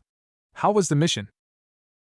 Sakura had only been gone for 3 days, but Naruto was clearly feeling the impact of her disappearance. Without his pink-haired teammate to keep him company, Naruto was forced to accompany Kakashi to ramen. While that not being such a bad event, Sai's appearance clearly turned the tables. Kiba was in the village on extended leave due to a sprained leg, and Niji and Shikamaru had been assigned onto the same team and were currently out in Suna. Ino would say hello every now and then, and Hinata, when not engaged in clan politics, would sometimes stutter her greeting. But Naruto had begun to understand what it felt like for Sakura to have to stay at home when he left for his months on end, even though her leave was only 3 days. All right. Sakura shrugged and looked away. Naruto could see the tiredness drawn onto her face. We ran into a bit of trouble, but no one was clearly hurt except for Tori. But she's fine now. Naruto supposed Tori was the woman with the bird mask, hence her name. Naruto wasn't sure when Sakura started helping Anbu out as a medic nin, but he wasn't particularly happy. Especially since he'd been partially demoted, no thanks to Danzu and his clear idiocy. He didn't want to think of what would happen if Danzu was Hokage. His eyes then narrowed as he studied Sakura's Anbu team, who were moving into Konoha with the fluent ease of a citizen of its village. Which one of them were Root? Could they even be trusted? How could such an organization flourish behind the scenes so easily? Naruto? Hello? Sakura waved a hand in front of his face, and the scowl marring his features disappeared near completely. But Sakura caught the ends of it. What's the face for? You don't like them? It's not that. He shook his head insistently. I just. He struggled for words, as Sakura's bottle green eyes looked up at him. Could he even tell her? Tsunade had warned him that even the slightest inking of something amiss would alert Sakura, and since Tsunade was inclined not to trust his teammate, he supposed he should do the same. Maybe it was some sort of sign on maturity, but he had begun to listen more to his elders since his time-traveling dilemmas had cropped up their problematic roots. Well, one of them stole my girlfriend. He decided upon, lamely. Sakura raised a brow, but said nothing else. She folded her arms over her chest, which was covered in the long hooded cloak she wore for her mission. Buy me ramen? Naruto made a mock bow. Of course, my lady. Ichiraku was quiet, perhaps because it was the end of a slow night, and not many villagers were about. Not that Naruto was complaining much. Outside of the shinobi population, he didn't socialize very much, and didn't feel inclined to either. Ichiraku wasn't there today, but Ayame greeted him with a large grin and already had his favorite chicken miso ramen prepared for him. Sakura slid into the seat next to him with a small smile lighting up her face, almost as if she was reminiscing. Ah, the intoxicating smell of ramen. By the time Sakura had begun to daintily pick at her meal, she had turned to gape at Naruto like a fish on land as he slurped through his second bowl. The two were decomposed to heaps of chuckles and snickers, caught in memories of the times they'd done this before. Naruto, Sakura began with much mirth. Remember that time when we had all fantasized what Kakashi-sensei looked like behind his mask? Naruto cackled incredulously between the chopsticks in his mouth. Oh god, yeah, I remember. I thought he had beaver teeth or something. Or a hideous mole. Or braces. The two erupted in laughter again, before Naruto snorted ramen out of his nose, and began all over again. Naruto wiped it off with shaking shoulders, as Sakura howled next to him. He couldn't remember a time when he had had this much fun. When did that ever happen? Naruto wondered aloud. Sakura pondered for a moment. Around the Chunin exams, she began questioningly. Or maybe a little before then, I can't really remember. Naruto sighed. Oh, those Chunin exams. Those things are garbage. Remember how much of a big deal everyone made it out to be. I don't even watch those things anymore, they're so boring. Sakura shook her head. Those exams were so stressful. She sighed. I remember when we were all training for the exams, I felt like such an outcast all the time. That's not true, Naruto interrupted quickly. You were always better than me. Better than you? Sakura swiveled on her stool to face him with the most incredulous look she'd ever given him. What are you talking about? Naruto tilted his head quizzically. I'm talking about all the times you used to beat me down into the dirt. Not at all. Sakura shook her head in disbelief. Remember when you and Sasuke were fighting, and Sasuke used his Keton Jutsu on you? Naruto blinked. And then you whipped back around and shot him a Karya Enden? Granted, it was an outrageous disaster, and you couldn't handle it at all, and it ended up crashing into the water. But still, for a genin to be able to wield such chakra is unheard of. And then, quieter, even with Kyuubi. Naruto's mouth fell open. His mind raced faster than he could comprehend. He didn't remember that at all. But he certainly remembered teaching the Karya Enden to his idiotic younger self, and no way in hell could that dumbass ever be able to harness that power so young. In fact, that was the particular reason he taught it to him in the first place. But obviously with what Sakura said he had underestimated himself. That was a strange ironic thought. He wanted to bang his head in the table. Instead, he pretended to mull this over. That really happened? Of course it did. Sakura rolled her eyes, stirring her tea. Why would I make that up? Naruto shrugged, before plastering a large grin over his face. Wow, I'm so cool. Sakura slapped him upside the head. Sakura-chan, Naruto whined to her, rolling on the back of his heels. His orange jumpsuit sleeves were rolled right below his elbow due to the smoldering heat, even with the cool river below them providing sharp relief from the humidity that sunk into Konoha's streets. When do you think Kakashi-sensei'll show up? Sakura sent him a half-hearted glare, folding her arms over her lackluster chest. How would I know? Naruto groaned, and flopped onto the ground theatrically. Sasuke scoffed from his position leaning on one of the bridge's bright red ochre poles. Sakura could see a smudge of obsidian black, the color of shadows, right beneath the russet crest of the bridge's hull that marked Sasuke, the Prussian of his shirt matching the deep shades of the sky above them. She tried not to look, and instead averted her eyes. Got something to say, bastard? Naruto growled from his spot on the ground, his furious look doing nothing while his face was upside down. Sakura sighed, and clasped her hands behind her back as she leaned into the bridge. The two were so easygoing about the whole Chunin exam thing. Weren't they a bit worried at all? Like she was? Even a little? Naruto had flipped onto his feet by then, and Sasuke had pushed off the pole with a smirk on his face. Sakura pondered more on this as they began to fight, not bothering to break up their immature need to prove their manly abilities, no doubt stemming from extra testosterone. She was more deeply concerned on the fact that she was the only member of Team 7 who seemed even remotely concerned about the looming gates of fate, more commonly known as the Chunin exams, the only known way to graduate to the next level in shinobi standard. Unless you happen to be a serious prodigy better than Sasuke and got a pass straight from the Hokage. But if you were average, or even a little below average, like Sakura, there was no chance of that. She brushed hair out of her emerald eyes as she focused on the floor. If she dropped out, what would Sasuke and Naruto do then? The exams, and the shinobi life in general, meant a lot more to them than it did to her, even she knew that. What would they do without a third teammate? Seeing as though the two couldn't stand each other's presence for more than 6 minutes until one or the other instigates a fight, and she wouldn't be there to break them up. And even worse, if she didn't participate, then Sasuke and Naruto would be at an unfair advantage, and it would be all her fault. Could she live with the guilt of knowing she held them back? But if she did participate, wouldn't she just hold them back anyway? Sakura bit the inside of her lip. And suddenly, Katon, Kakaku no Jutsu. A fireball erupted from Sasuke's mouth and hurtled towards Naruto. Sakura gasped, horrified. Sasuke! Overkill much? She watched, frightened, and heart beating against her rib, as Naruto finally jumped out of the way with a triumphant smirk on his face. What was that idiot playing at? That was lame. He called out to the panting Uchiha. You call that a fire jutsu? The Uchiha leaped back onto land, watching Naruto, who stood on the river coolly from the river bank, obviously having upper ground. Sakura would have thought he looked quite cute, one hand fingering the kunai in his pocket and the other holding a shuriken, with his hair slicked back and his suave features twisted into a smirk. But now, she couldn't fight the wrenching whirl of butterflies in her stomach, that had once just fluttered around waiting for release, but had now turned into a whirlwind hand that ripped at her soul. Like you could do anything better? Sasuke was calling to the blonde, who was beginning to get riled up even more.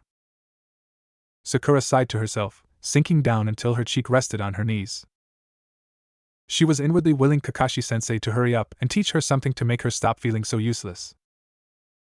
Her head sunk lower until streams of her hair tickled her ankles.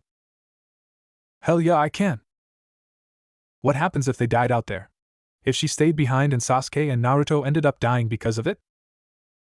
Her gut clenched again, and she felt the color drain from her face. Suddenly, the heat seemed to rise and she wanted to roll off the bridge into the water and tumble into the glistening waves, sinking lower and lower until she was right there with the rocks and the seaweed. Drifting down and down, hair a cloud of swirls above her and bubbles crawling to the surface. Her head was hot against the soft skin of her knees, and even when she pressed her hands against her forehead was she still hot. Suddenly, her toes began to warm a little. Sakura didn't think anything of it until a pillar of fire erupted into the delphinium blue sky above her, and her head snapped up to watch twisting, whirling hands of fire climb into the sky, before spiraling back in a haphazard dance of nature. She stood up quickly, awed at the size of the dizzying creature, the heat burning her face and making her breath come out in short puffs.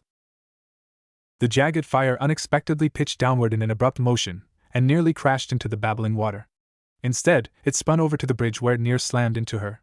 She screamed and held up her hands, but the dragon had spiraled into the air, making ribbons of smoke pile from the bridge's railings and a bit of her hair.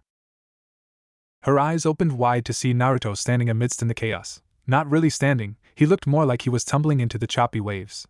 The dragon spun in crazy circles around him, and it looked as if he was having immense trouble controlling it. But Sakura was awed at the sight, his blonde hair shining with the fire and gold at the edges, the claret-red whirls curling around him into a tornado of crimson shooting into the air. Eventually, the fire died down and dramatically pitched into the crashing waves, and even though the dragon was more of a fantastic light show of a ridiculous amount of chakra than an actual weapon, Sasuke made no comment, only watching Naruto in a new light of near fascination. Sakura, too, didn't know what to say. Her mouth opened, but closed just as quickly.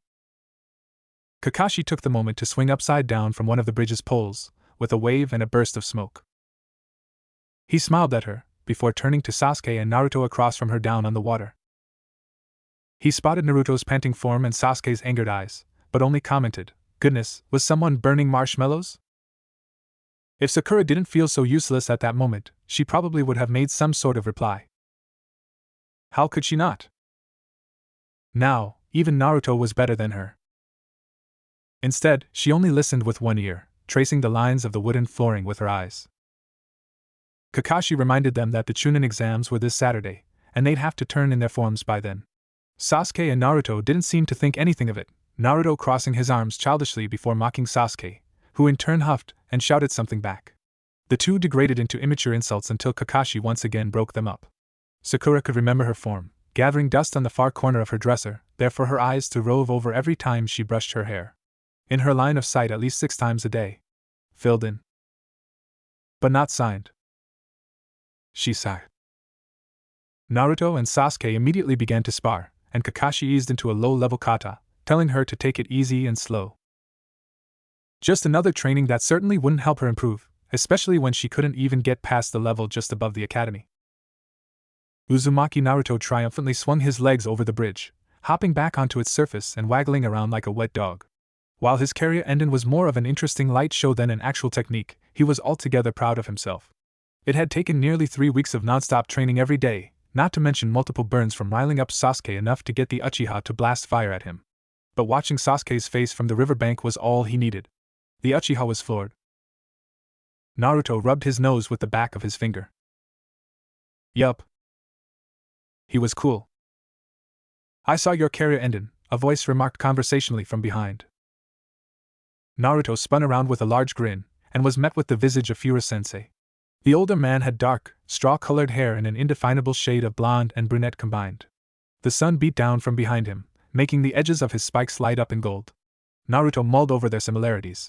While the height and maturity level was surely astoundingly contrasting, Naruto would pick up a couple things that they had in common. Like the way Furu rubbed the back of his head a certain way, or he'd tap his kunai on the nearest surface when irritated, or lecturing. And some things, like the way he flipped backwards or parried knives, Naruto just picked up naturally as if it was instinct. Naruto harumphed and crossed his arms. How did Furu-sensei always appear out of thin air and disappear just as quickly? It looks cool, the sunny blonde whined. But it's way too hard. Why do you have to take off like that, sensei? It's not fair. How am I supposed to learn when there's no one to teach me? Furu only shrugged, looking around at the familiar red bridge. He'd pass it time to time in his own world, never really bothering to remember how the sun cast blinding rays onto the claret of the bridge's paint, beautiful as Monet garden paintings, and as indefinable as the stirring emotions he remembered in his gut. You seem to be doing fine on your own, Furu answered distantly, eyes tilted to the speckled light that hit the bridge suspenders. He could feel the water rush beneath him, shaking the wooden lines with minuscule tremors he never remembered feeling before. But it's too hard, Naruto prattled on. I've never done Katan Jutsu before, sensei. Kakashi-sensei doesn't teach me all his cool moves. The blonde then folded his arms. He keeps them all to himself, and then he just gets up and leaves at the best part. The Jinchuriki glared around the empty bridge as if to prove his point. You really shouldn't talk bad about your teachers where they can hear you, Naruto. Furu tensed, startled, and his eyes immediately focused to the top of the bridge where Kakashi's orange porn stood out amongst his drab shinobi-colored clothing. Furu said nothing, but Naruto seemed completely unaware of the tension, whining and flailing his arms about, even though neither was listening to him. So you're the elusive Furu-sensei. Kakashi mused aloud, Naruto nothing more than a buzz in the background of a storm. Furu made sure to shrug nonchalantly. So they say. You from Konoha? Furu tapped his headband, in a way not unlike he had months ago on a cold spring day on the borders of Iwa, amused by Rin's throwing knives. Kakashi, if he caught on, did not make note of it. Or at least he didn't. For a few moments. I've met someone a lot like you before, the silver-haired Jounin muttered thoughtfully, and pierced him with his only visible gray eye. Always avoiding the subject, and never giving straight answers. Kakashi tooted, tapping a finger to his chin. Furu stepped back slightly, cowed by the digesting look on his face. Who was Kakashi referring to? Surely he couldn't remember flashes of Rin's smiling visage as she tugged Kakashi along, Minato and he discussing jutsu and Obito floored by his excellent repertoire. But his instances with Kakashi were slight at best back then, and he doubted Kakashi could remember him past the dying face of his only friend. Could he? Most shinobi don't, he hedged. Naruto looked at both of them, puzzled. Well, Kakashi-sensei, seeing as though you're here for once, why don't you train me? So feisty. Even though his tone was light as he rubbed the back of his head, Kakashi never left eyes with Furu, whose spine was straightening with every passing millisecond. But I suppose you could go for some extra training. Naruto yelped in joy. I'll be taking my leave then. Furu waved with a smile, turning quickly and leaving before Naruto could notice, and Kakashi could question him more. Furu instead left his younger self to the hands of his true sensei, and wandered about the other training grounds, not too far from the Red Bridge. He encountered Guy and Lee, running in familiar circles on their hands, counting aloud with every smacking hand and looking quite odd, making strange patterns in the grass.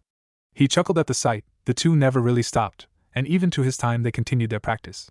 Shikamaru, much like his older self, had fallen asleep atop a hill, and below him Ino was accusing Chuji of eating her food, who in turn became insulted by the notion. The team began their sparring, and Naruto was slightly impressed. He didn't recall Ino being so rehearsed in her kata. In fact, all he could remember of Ino from their genin days was her ridiculous knockout with Sakura. When he passed Team 8, he was again surprised by their teamwork.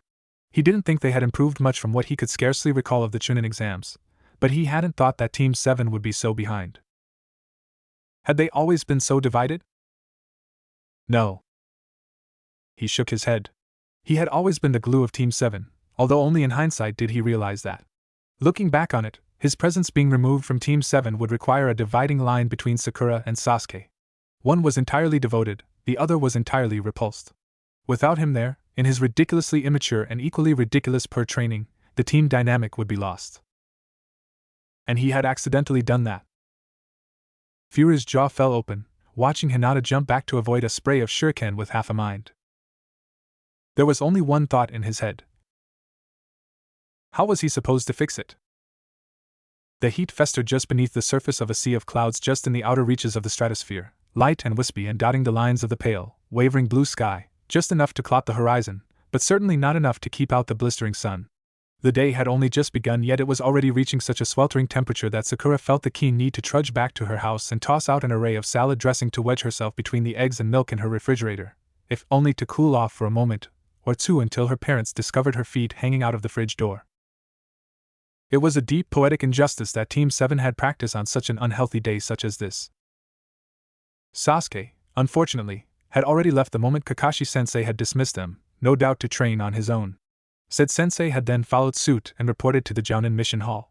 Sakura sighed she couldn't wait until she was a Jounin too, and she could take awesome missions like Kakashi-sensei did.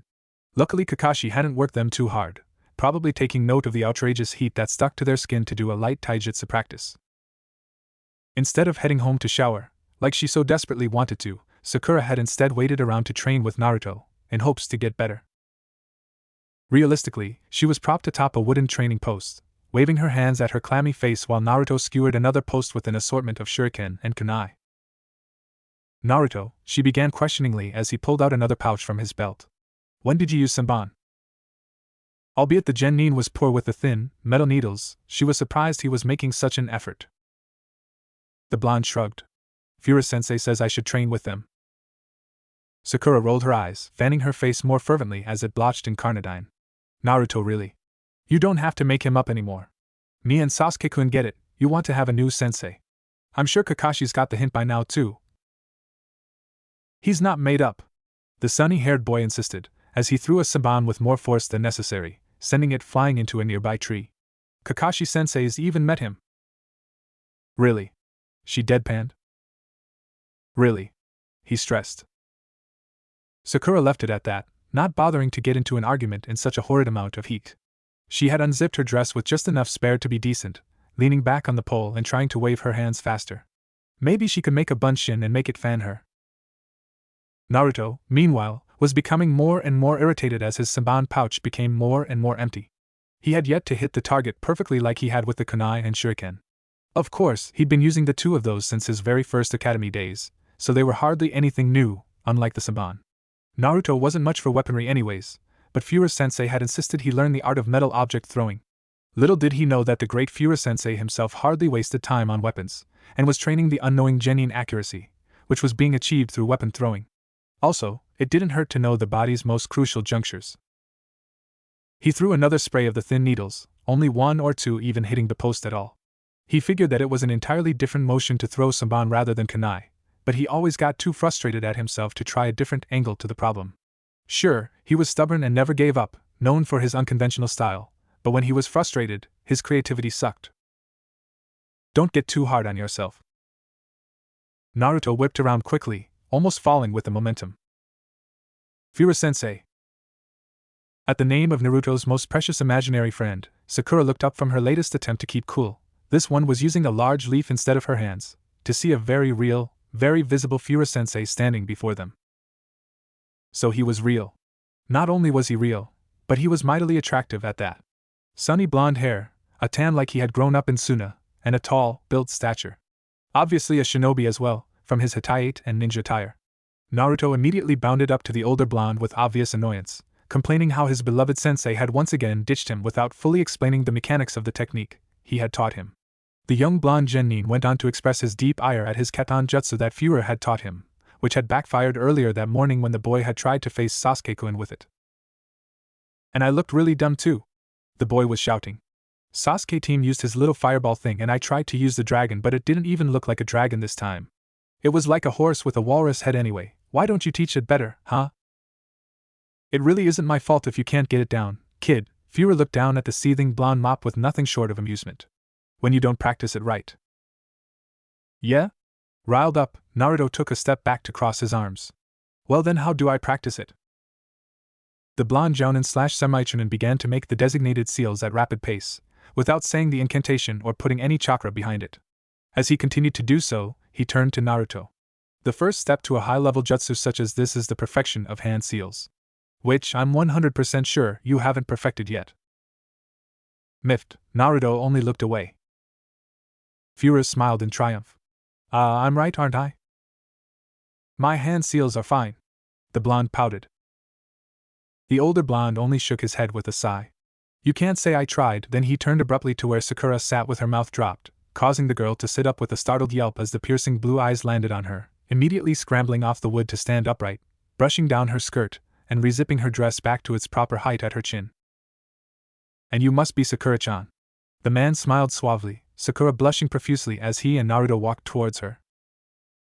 Yeah, this is Sakura-chan. Naruto bounced and stepped behind him, beaming with a bright, wide smile, so big that it crinkled his eyes. Isn't she pretty? If possible, Sakura blushed deeper. Furu only hummed in agreement, not about to make an opinion on this, keenly aware of Sakura's low self-esteem at this point. As much as he wanted to say he didn't find her entirely attractive, which was true, after knowing her older, more well-endowed self it was harder to find her younger self appealing, he knew it would probably crush the young, malleable girl. Yes, she is. Before she could keel over and faint, he smiled at the two of them. So, who's up for training? Sakura would have voiced her protest if her voice hadn't left her. Luckily, Naruto was there to speak for her. Sensei. Training. Awesome. And speeding away to their usual training location, just beyond the bend of trees. But not for what she had wanted to say. As Naruto sped quite a ways beyond them in his haste for training, Furu beckoned Sakura along with them. To say Sakura was surprised would be an understatement. She was under the impression Furu was simply a figment of Naruto's imagination, not a rather handsome older blonde with a dazzling smile and nice biceps. He looked almost familiar. The three neared the clearing of trees that marked the other training ground, right on the edge of a large, shimmering lake that looked rather appealing in the blistering heat of the sun. Naruto, some ways ahead of took no spare time to run onto the dock and leap into its watery depths. Is he usually so charismatic? Furu mused aloud, more to the benefit of his company and conversation than for an actual question. Sakura made a small noise in the back of her throat. Oh, you have no idea. Come on, guys. Naruto pushed his head out of the waves he'd caused, spurting out lake water from his mouth as he paddled to keep himself afloat. It feels great. Furu shook his head as he neared the lake's bank. We're not here for fun and games, you know. Naruto made a pout as he began to swim back to shore, and Furu took the opportune moment in which his younger self was too occupied with keeping afloat without inhaling a mass of murky water to speak and take the time to talk to Sakura one-on-one, without interruption. He had hoped to talk to the girl without intimidating her, and this had simply been the perfect opportunity. He hadn't thought that his younger self and Sakura ever hung out, and he had thought he'd have to somehow get them together for training. Perhaps this could be considered a small miracle. So Sakura, he turned to his young, fresco-haired companion. Do you know how to walk on water? The girl blushed miserably as she looked down. Well, no. Kakashi-sensei never taught us. Which wasn't entirely true, he hadn't taught them yet. The man hadn't really shaped up as a teacher until after Sasuke left. And seeing as though Sasuke and Naruto already knew the technique, it was probably a moot point to go through a whole training session to teach the lesson when only one of the team needed to know it. Well, today's the day to learn then. He smiled, clearly enthused. She blinked at him. Come on, give it a try. With that, he lightly pushed her forward, sending her stumbling into the waves. She floundered a bit to gain her footing on the soft sand of the lake, turning back once she had gained her balance to send him a scathing look. What? He grinned. Isn't nice and cold? She admitted privately that yes, it felt rather wonderful. Not that she'd voiced that aloud to give her tormentor the satisfaction. With a tentative step, she tried to imitate what she had seen Naruto do with Sasuke the countless times the two had fought. Her footing was, at best, rocky, as Naruto shook the lake's surface with his flapping arms and exaggerated movements. She tried to place her foot down solidly on the water's thin skin, only to find her foot going through into the depths. Naruto! Furu, noticing her predicament, hollered to his moronic younger self. Stop making so many waves. The blonde crawled onto the deck and shook himself off like a wet dog, hair shaking about in a spray of droplets. After the waves settled a little more, she tried again, this time with a little more confidence in her abilities. This time she was awarded with a little bit of resistance before her foot fell limply into the waves.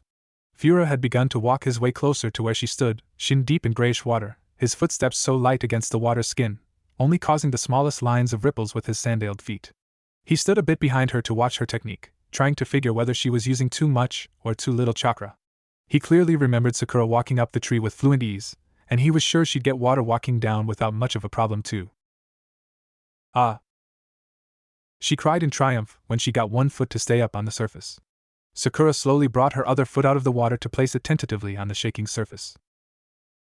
Her eyes never left her feet, as if to concentrate her chakra harder. With her eyes, arms flayed about in an attempt to keep her balance as still as possible.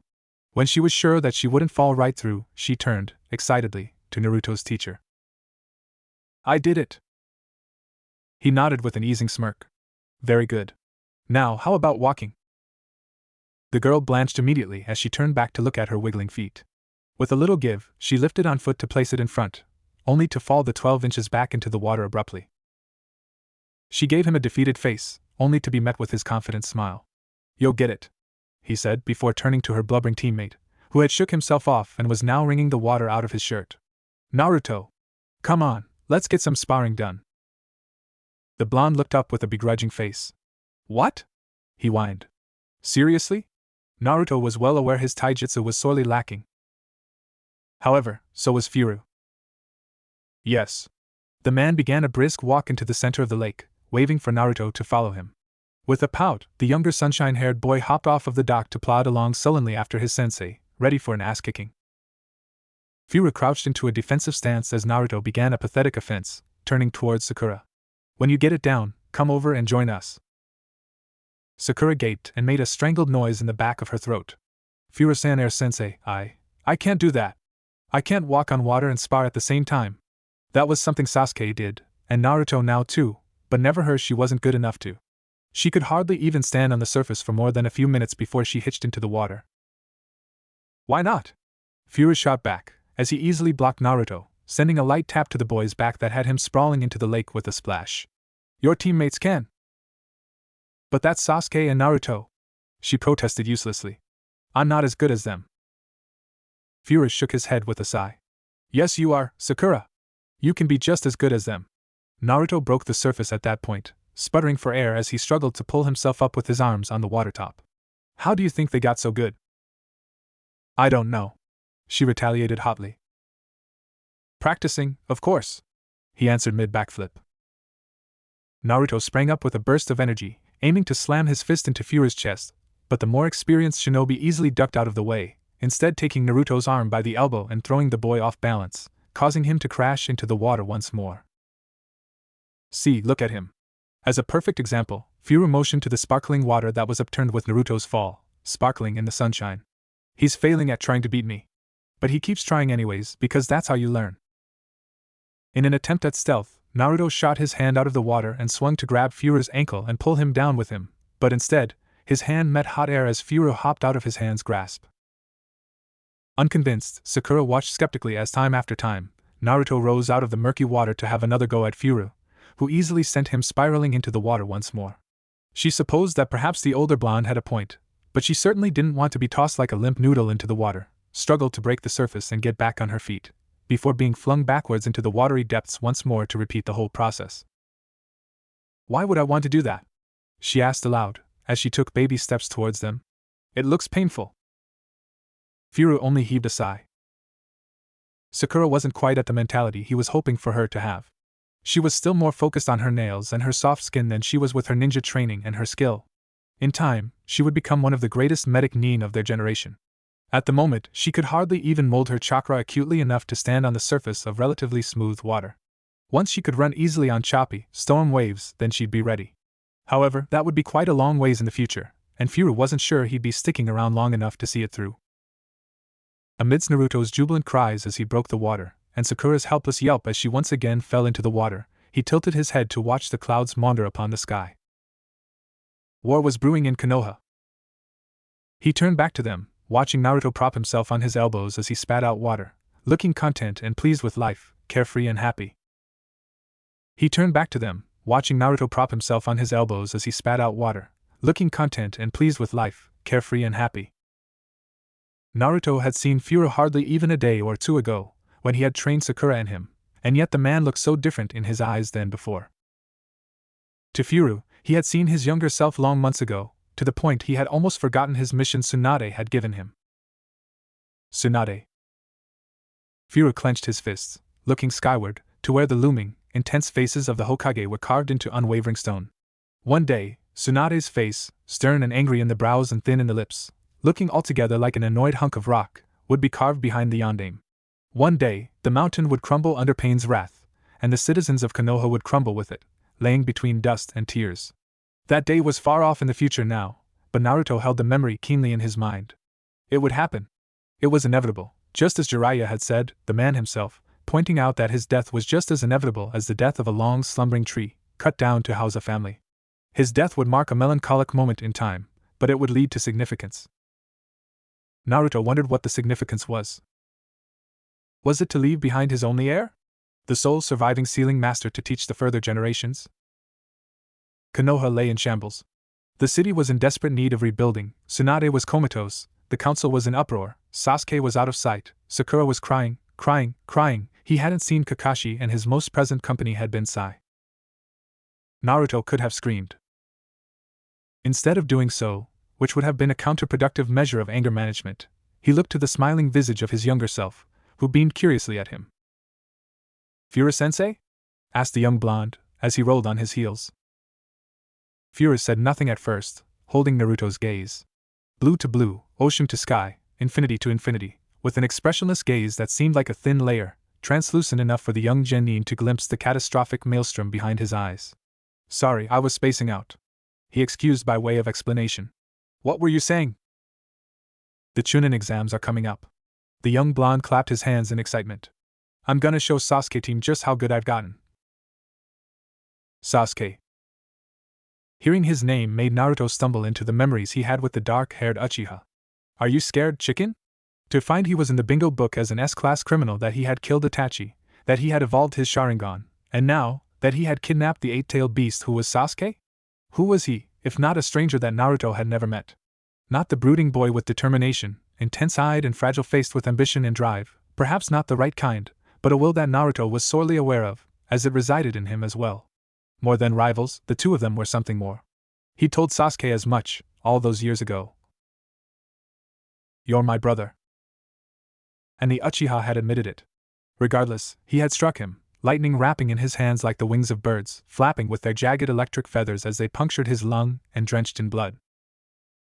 That Sasuke was gone.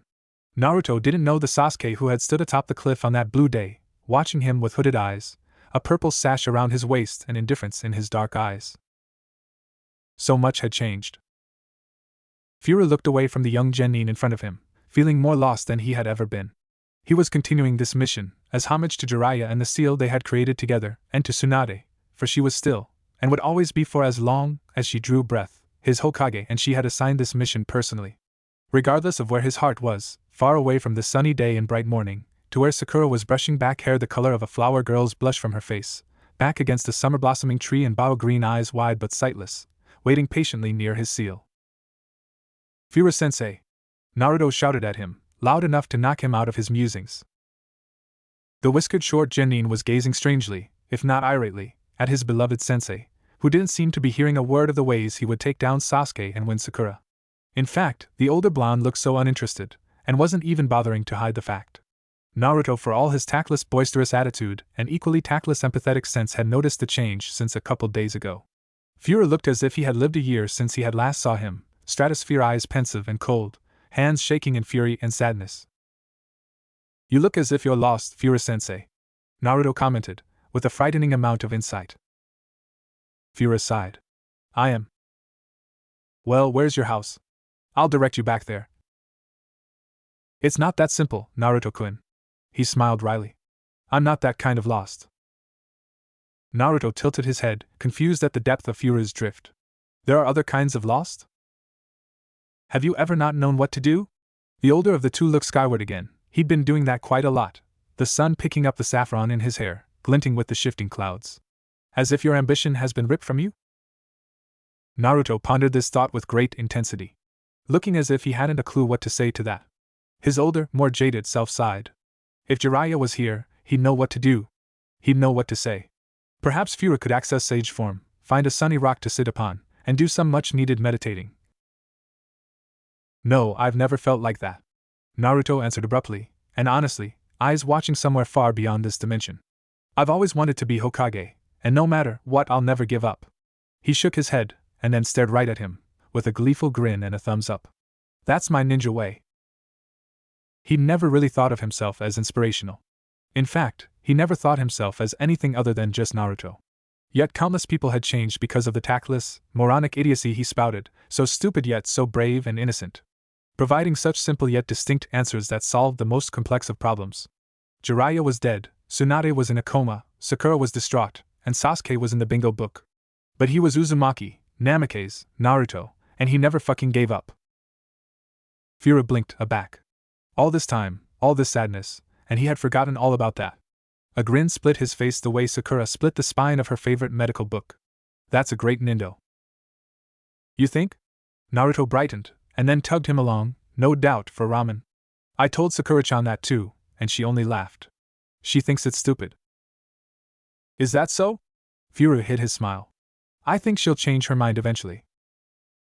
You look different, Sakura commented. It was meant to be light and conversational, yet Naruto knew that inwardly he had soothed her greatly with his usual outlook, which had sprung back tenfold since seeing his younger self. Do I? He asked, noticing how her eyes didn't meet his as they walked side by side to his house. She nodded once, hair falling from behind her ear, and she hastily brushed it back. It had gotten considerably longer, probably because she hadn't the time to cut it. The short haircut reminded Naruto of the intensity Sakura could bear, how far she'd come from the time that Naruto had previously been in. It stood as an unflappable difference between the whiny child Naruto met hours prior to the woman with stone eyes in front of him, with worn hands and chakra from healing the sick and dying. Happier. She smiled then. Lighter. I feel like it too, he added. He hadn't in a long time. Not matter what he had said to Nagoto, how he would never give up, how it was his ninja way, the saying had turned into just words. The world had changed him. Giving up his father changed him, letting go of Rin and Obito. It was hard and painful, but he had to stop reminiscing, and start remembering who he was, and the people who needed him. Hearing the brutal honesty of his younger self had reawakened that. I feel like I remember who I am again. That's good. Sakura stepped into his apartment first.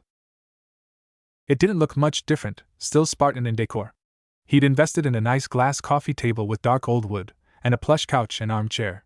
They looked classy compared to his ratty, beat-up bar stools, and altogether out of place in his ridiculously second-hand apartment in the nicest apartment building in this side of the city. Sakura sat down at his bar, and immediately noticed the beautiful bouquet of roses. She leaned over to smell them, but they were odorless and colorless. Frowning, she touched one of the thin, papery leaves. It crinkled beneath her fingers. They're paper. Naruto nodded. Sakura made no questioning of the origin of these flowers, even though her curiosity burned. Perhaps one of the villagers had given it to him. They were quite fond of him now, ever since he saved them. She would be too, and she already was. Naruto was a true hero, but she saw more than just the side he displayed to the general public. Naruto, like everyone, was confused and unsure, weaving through ups and downs. She was happy to see him so exuberant again. He hadn't been for a long time. What of Akatsuki? Naruto shook his head as he leaned over his counter opposite of her. Not sure. Conan left, and we suddenly have an ally in Amigakure. But I hardly think they're over. Sakura wordlessly nodded. Outside, the city was under intense construction. Naruto's building had been remodeled almost immediately. This was no doubt because of the intense funding it had received from its rather prosperous residents, and the rebuilders had seen to making Naruto's apartment as close to its original as possible, probably out of gratitude. Sakura didn't think hers would be up for a long while, and perhaps she should stick to crashing on Naruto's comfortable couch. Sakura was about to open her mouth, when a massive dog came barreling into Naruto's apartment. Akamaru, she reeled in surprise at the large white mass of fur. What? There you guys are. Kiba came sprinting in seconds later, the loud noises of construction coming from the now open window as Kakashi strode inside. Kakashi-sense? Naruto blinked, looking between the two of them in surprise. Could you at least knock? He directed to Kiba, and then, to his Genin-sensei. And you, could you at least try the door? Kakashi didn't seem to be in the mood for jokes, face grim. What's wrong? He began slowly, as he noticed the stone-set faces the two wore. Sakura apprehensively looked between the two. Guys? It's about Tsunade-sama, Kiba confessed. She hasn't woken up yet. You make it sound like that's surprising. Sakura frowned, nonplussed. Of course she hasn't. She used a tedious amount of chakra, and was near on the brink of exhaustion. She's not as young as she looks, you know. That's not what I meant. The boy and his dog companion looked stricken. It's that, well, since she hasn't woken up yet, the council have decided on a new Hokage. New Hokage? Naruto echoed, forlornly. What? How? The council is allowed to elect a new Hokage if the other is incapacitated or unable to perform his or her duties. Kakashi inputted, looking neither excited nor pleased at this information. Kiba nodded. Yeah, I heard they were gonna pick you, Kakashi-san. Oh, it's you? Naruto breathed a sigh of relief. Well, that's different, but not too bad. It's not me. Kakashi cut in flatly. It's Danzu. Naruto's eyes went wide behind him. Sakura's face lost her pallor. Yeah, but that's not what I came to tell you. Kiba began, sending a furtive, nervous glance to the three of them, looking more anxious than Naruto had ever seen the loud, boisterous Inuzuka. Since Danzu's the new Hokage, he declared Sasuke as a missing nin of Konoha to be killed on sight. Naruto closed his eyes, as Sakura gasped in shock. Behind them, Kakashi cursed quietly. Kiba wavered slightly as he stood, unsure of what to do now that he had delivered Team 7 the news. He knew that the three still had close ties to the remaining Uchiha, regardless of the fact that the Uchiha didn't seem to share those bonds. Sasuke had been in the bingo book for quite a while now, however, he had never been an enemy of the state like he was now. And he certainly hadn't been labeled kill on sight. Naruto sightlessly studied the smooth lines of the papery roses against the backdrop of his living room. They hadn't withered at all, staying as immaculate and pristine as they had been when Konan had wordlessly handed them to him, a testimony of her gratitude. He had been able to come up with an answer then, a solution to reviving Konoha. Would he be able to do the same now? 2 days until the Chunin exams.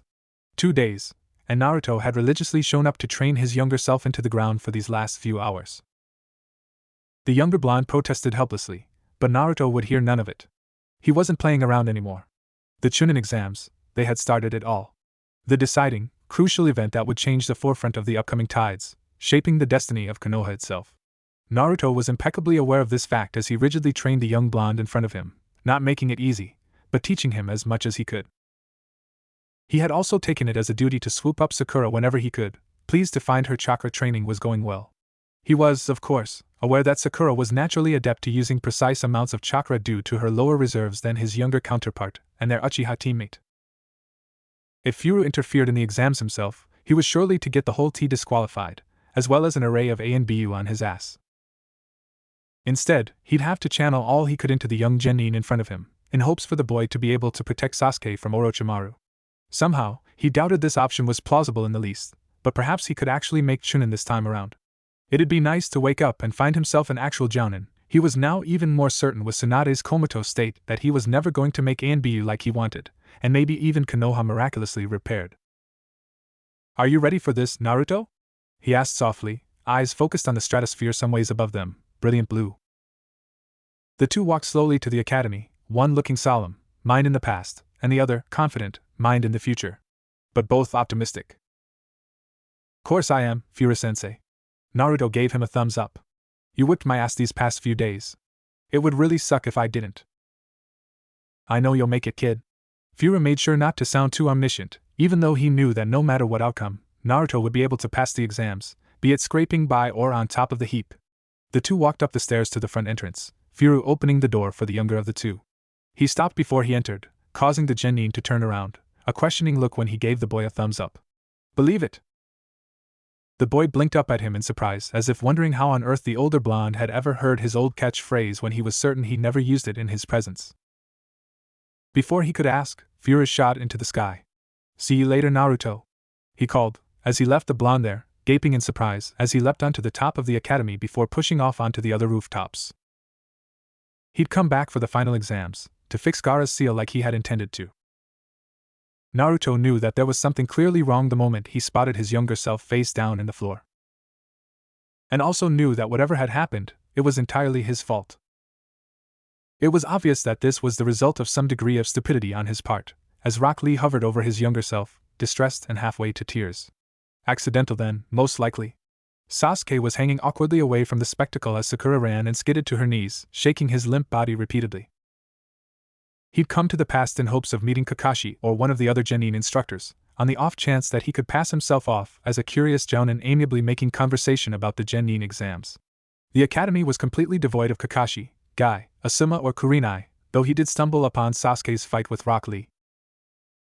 Or what was supposed to be. Instead, the Uchiha was frozen on the sidelines, looking as if he hadn't fought at all.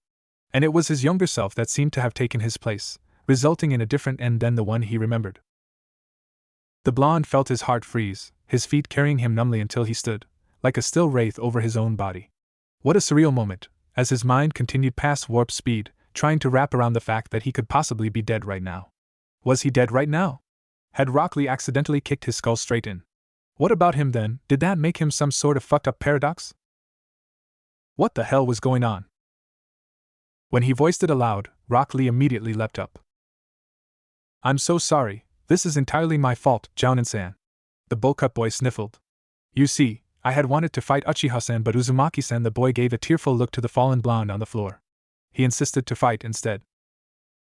Naruto sighed. Yeah, that was him all right. And what else? The blonde Jounin edged him on snappishly.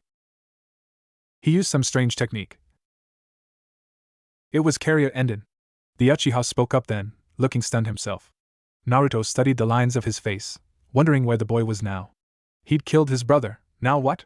With his revenge filled, what was left for the shell of his best friend? Naruto wasn't sure. The dragon flame bullet? Sakura looked up sharply, confused and bewildered. But that's an A-rank jutsu. I mean, Naruto couldn't have possibly. The Jounin blonde waved her off. It was probably a very untamed, lesser version, he assured the girl. Well, at least he hoped so. At any rate, the blonde was seriously regretting teaching that technique to his younger self. Who knew it'd end up being his signature?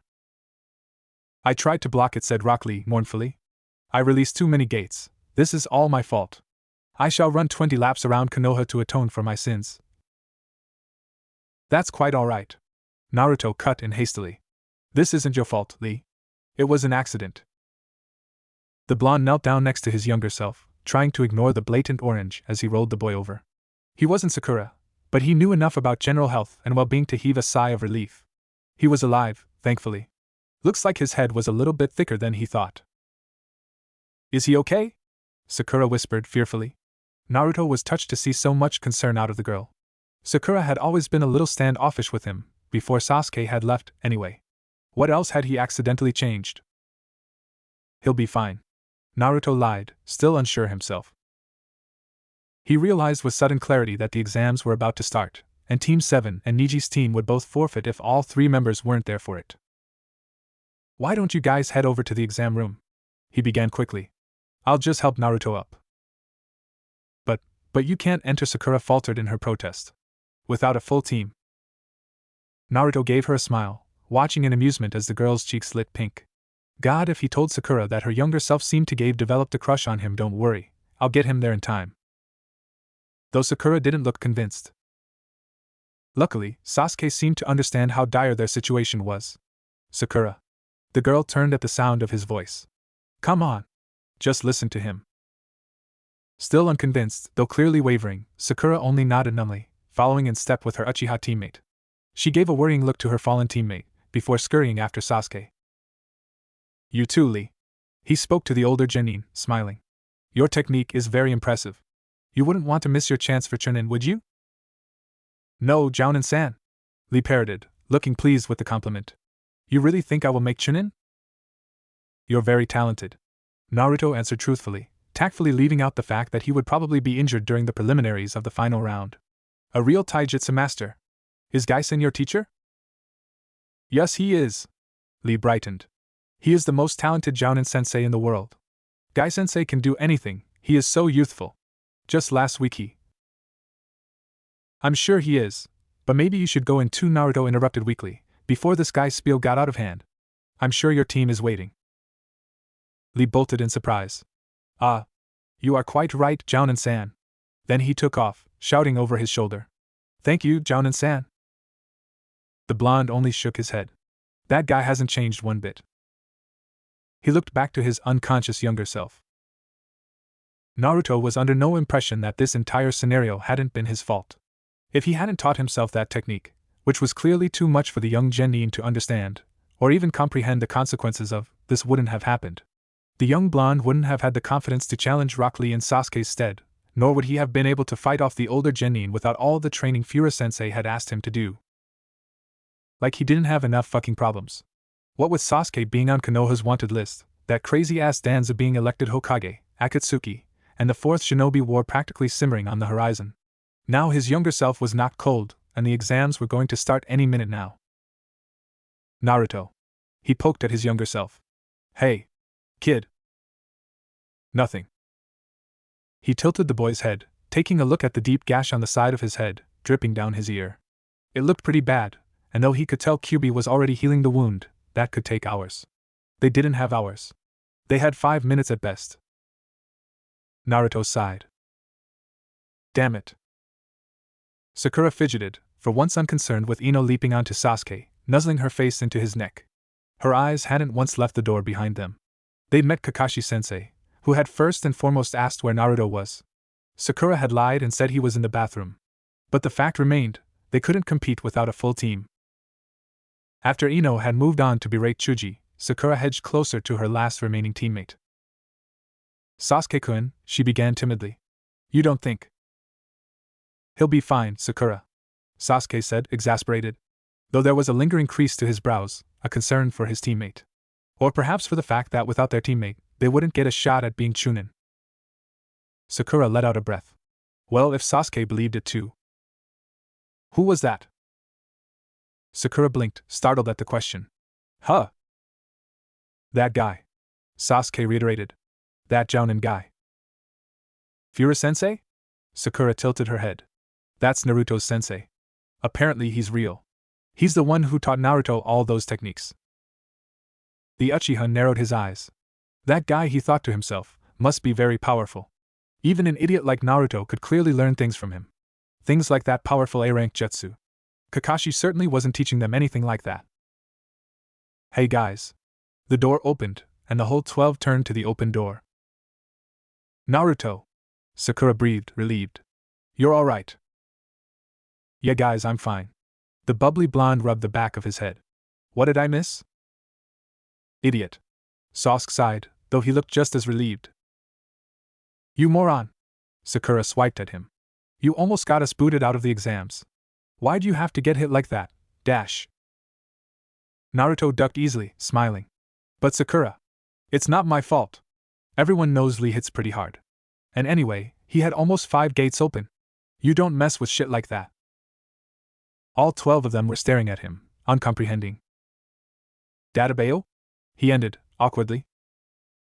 Shikamaru turned away first. Whatever. The kid yawned. At least he's back.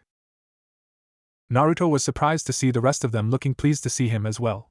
The blonde was touched. Had they all cared that much? Had he never realized how much he had, how many people he had behind him? He thought that the village had only truly supported him after he'd taken down Pain. Perhaps he'd been wrong, maybe it was there all along, and he'd just been too blind to see it. And more importantly, why was he repeating the Genin exam? How the hell could his younger self had ended up unconscious? Team 7 couldn't fail just because he fucked up the timeline again. There was some shit that he instinctively knew not to mess with. The Chunin exams were implacably one of them. And he had clearly already fucked it up. Is your head feeling okay? Sakura asked, worryingly. It's fine. Naruto lied easily. Actually, he'd stuffed his younger self into a closet after putting a sleep jutsu on him. His head was probably going to be pretty killer when he woke up. Hopefully it would keep him out for the hour of the test, at least until the first exam was over. And even if he did wake up, the kid was blinded, tied and gagged. If he managed to get himself out of the locked door and through the genjutsu Naruto had trapped it up with, then he'd be really impressed. At his teaching abilities as much as he would be at his younger self. He'd keep to the plan for now, wait until this exam was over before seeing if his younger self was awake yet. It wouldn't take a difficult illusion to make the boy believe he'd actually taken the test, and hadn't spent it in a janitor closet. How many things would he accidentally change? Naruto was already fast-forwarding, bracing himself for the moment that Orochimaru forever pitches Sasuke into the darkness. Was it even physically possible for him to stand by and do nothing? Not to fight that man with every ounce of chakra in his body? The blonde Jounin, disguised as his younger Genin self, sighed. And why the hell was he taking these goddamn exams over again? They sucked enough the first time around. You kids are noisy. A testy voice came from the side, and Naruto felt every bone turn to stone and his blood run cold. Kabuto. Right out of the academy, right? The guy sighed. Screaming like schoolgirls, this isn't a picnic. Naruto couldn't even move. Actually, couldn't even say anything. To think, this guy gave his body to a freak like Orochimaru. Naruto shivered involuntarily. What a creep. Who do you think you are? Ino scowled. I'm Kabuto. The slimy bastard introduced himself. But instead of that, look behind you. Behind? Sakura blinked, turning around. She was met with almost every pair of eyes in the room, focusing on the genin gathered in the center of the room like they were some sort of circus spectacle. Everyone is nervous about the exam, so you should quiet down before you cause a scene. Though Naruto assumed they already had. Kabuto continued on. Well, I can't blame you. You're clueless rookies. Remind me of how I used to be. What's sad is that you've taken this exam 7 times. Naruto thought irritably. And for what? To help Orochimaru take Sasuke. So this isn't your first time then? Naruto scowled, unable to hold his temper much longer. Geez. How many times have you taken this exam then? 7. He laughed. Isn't that a little more pathetic? Kabuto narrowed his eyes, and Naruto caught the glimmer of the actual, cruel-hearted man. It was gone quickly though, replaced with an almost meek little smile. Actually yes. Wow, so you know a lot about this exam. Sakura pointed out. Kabuto chuckled. That's right. I'll even share some info with you cute rookies. These are Nin info cards. Nin info cards? Sakura echoed. They're basically cards which have info burned into them with chakra. I have 4 years' worth of info here. Over 200 cards. Chuji had knelt next to him curiously. Naruto wanted to drag the Akimichi at least 12 feet away from the guy, but refrained. What are you doing? You can't view them unless I use my chakra, he explained. For example. Naruto wasn't nearly as impressed with all the information as he had been the first time around. Quite honestly, most of it was useless anyway. It was strange, watching Sasuke get so worked up about Gaara and Rock Lee's cards. Actually, it was surreal just seeing expression on the boy's face. Soon, it would be nothing but a mask of impassivity. Naruto had tuned everything out, focusing on the bridge of Sasuke's nose, the high cheekbones and sharp chin. To think that he joined Akatsuki. What happened to him? They were enemies now, Naruto thought to himself, distantly. Well and true enemies. And yet here they were, still on the same team.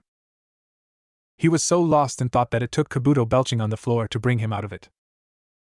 They didn't have much time, because soon all the proctors arrived with more stunning style than Guy's dynamic entry. Eventually, the crowd thinned out as everyone got into their seats for the paper test. Naruto didn't even bother with looking at it, more concerned over getting all this over with.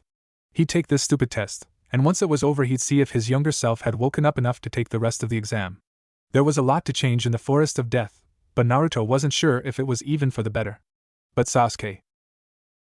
Once again, Naruto had accidentally completely forgotten about Hinata, who was smiling at him and wishing him well for the test. Oh God, Hinata. He stared at her, the short hair and blushing, rounded face. To think this girl just proclaimed her love for him, and took a hit from the Akatsuki leader. Naruto was so red in the face that for the majority of the test that he was as bright as a tomato. There was little else he could do but feel his face burn, staring uncomprehending at the paper in his hands. Jesus, a jounin, and he still didn't know the answer to half of these fucking questions. To think Sakura answered them all, that was pretty goddamn impressive. Why was he still sitting here taking this stupid test? Hadn't it been an hour yet? Okay, Ibiki's voice sliced through the anxious silence, startling everyone in the room. Naruto slumped in his seat, after doodling for the past hour, trying not to think about Hinata, or his love life in general, when the girl was right next to him was incredibly tedious. And now, for the final question. First, for this 10th question the torture and intelligence operator began steadily. You must decide whether you will take it or not. Choose, Tamari shouted. Naruto almost laughed. 6 years later, and she was still a no-nonsense battle axe. And Gaara, well, hopefully Naruto would keep him from dying. What happens if we choose not to? If you choose not to, Ibiki continued on, irritated at the interruption. Your points will be reduced to 0, and you will fail. Along with your teammates. The crowd erupted into noisy anarchy, which Ibiki quickly quelled with a quick jab to the desk in front of him. It splintered on impact, and the entire room became deathly quiet once more. And now, the other rule. If you choose to take it and answer incorrectly, you will lose the right to ever take the Chunin selection exam again. Kiba protested the obvious. What kind of stupid rule is that? Dash.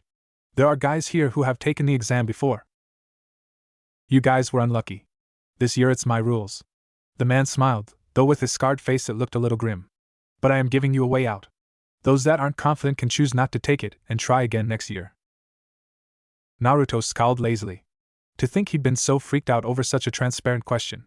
But of course, being a ninja was all about being brave, or in his case just really fucking stubborn, and this sort of shit hadn't even really fazed him even when he really was 12. Now the 10th question, let's begin. Those who do not wish to take it, raise your hand. Once your number is confirmed, leave. He couldn't take it anymore.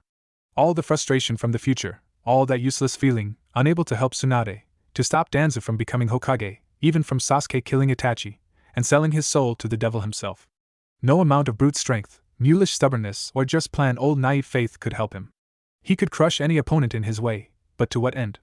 Nagato had changed his ways, but Madara was still controlling Akatsuki. He was ready to be Hokage, but the council still stood in his opposition.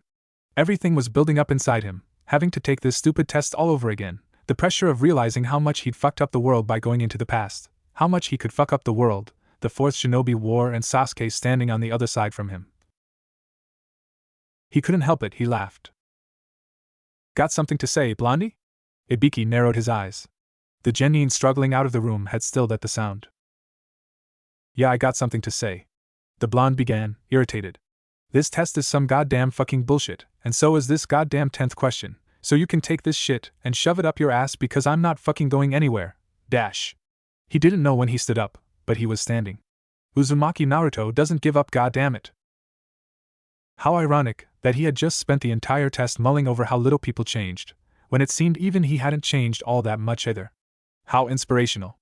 Of course he couldn't give up. Just because there was too much shit to do didn't mean he could just roll over and let the world go to the dogs. No offense to Akamaru. Ibiki narrowed his eyes. I'll ask you again. He began calmly. Your life is riding on this decision. This is your last chance to quit. I don't quit. Naruto frowned. That's my ninja way. Though he may have forgotten for a while. Ibiki glowered for a moment, before nodding. Good decisions. Was all the man said? Naruto thought he looked a little impressed. Now, to everyone still remaining, I congratulate you on passing the first test, dash. Naruto could actually hear Sakura's audible sigh of relief from somewhere above him, and he smiled. To the 78 who remain, congratulations on passing the first test. Wait, Sakura spoke up uneasily. What do you mean? We already passed? What about the 10th question? There never was such a thing, or you could say that those choices were the 10th question. He smirked, his eyes lingering on Naruto. Though I wonder if some of you have already figured that out. Huh, dash. Hey, dash. Then what were the first 9 questions for, dash? They were pointless then. Temari yelped. They were not pointless. Ibiki shook his head. They had already served their intended purpose. Temari looked confused. To test the individual information gathering ability, that was the purpose. First, as the rules explain, success on this test is based on the whole team overall doing well. This puts pressure on each member not to mess things up for their teammates. Naruto breathed, flopping back into his seat and sprawling there, feeling better than he had in weeks. Maybe time traveling to the past was rather therapeutic. It certainly helped him remember all the things he'd lost about himself in the last couple years. The years maybe changed him, but he was still Naruto underneath it all. But the questions on this test were not types that a mere genin could answer. Because of that, I'm sure most people came to the same conclusion, that to score points they'll have to cheat. Basically, the premise of this test is to cheat. Ibiki explained. As cheating targets, we had 2 or so Chunins who knew all the answers mixed into the crowd, to help you guys. Ha! And to think that he literally had no idea that this had been the motive of the test the time he actually took it. Those that cheat poorly fail, of course. Ibiki began, pulling off his hat. Because sometimes, information is more important than life. And on missions in the battlefield, people risk their lives to get their hands on it. His scarred, burned head looked worse than Naruto remembered. A stark reminder of the Third Shinobi War, which ravaged all of the 5 great nations and decimated half the shinobi population of Iwa and Amigakure. And not even 20 years later the 4th Shinobi War erupted. However, would Konoha emerge victorious next time? Ibiki continued to explain the importance of gathering information, and Naruto found his thoughts mulling over to Sakura, and the Konoha in which he had hastily left behind. On the brink of the Great War, hell, on the brink of everything. For a few days it was total destruction, now it was total destruction by Danzu, and pretty soon it would be total destruction by the world.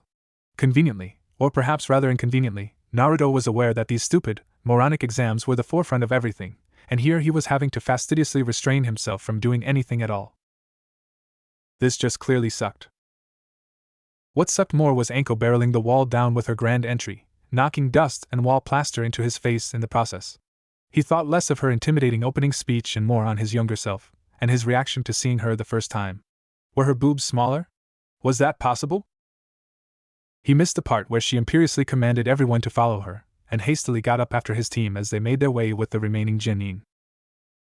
Just as the group rounded the corner, he threw up his hands and landed a Kage Bunshin, sneaking back the way he came as his clone split to join the other genin.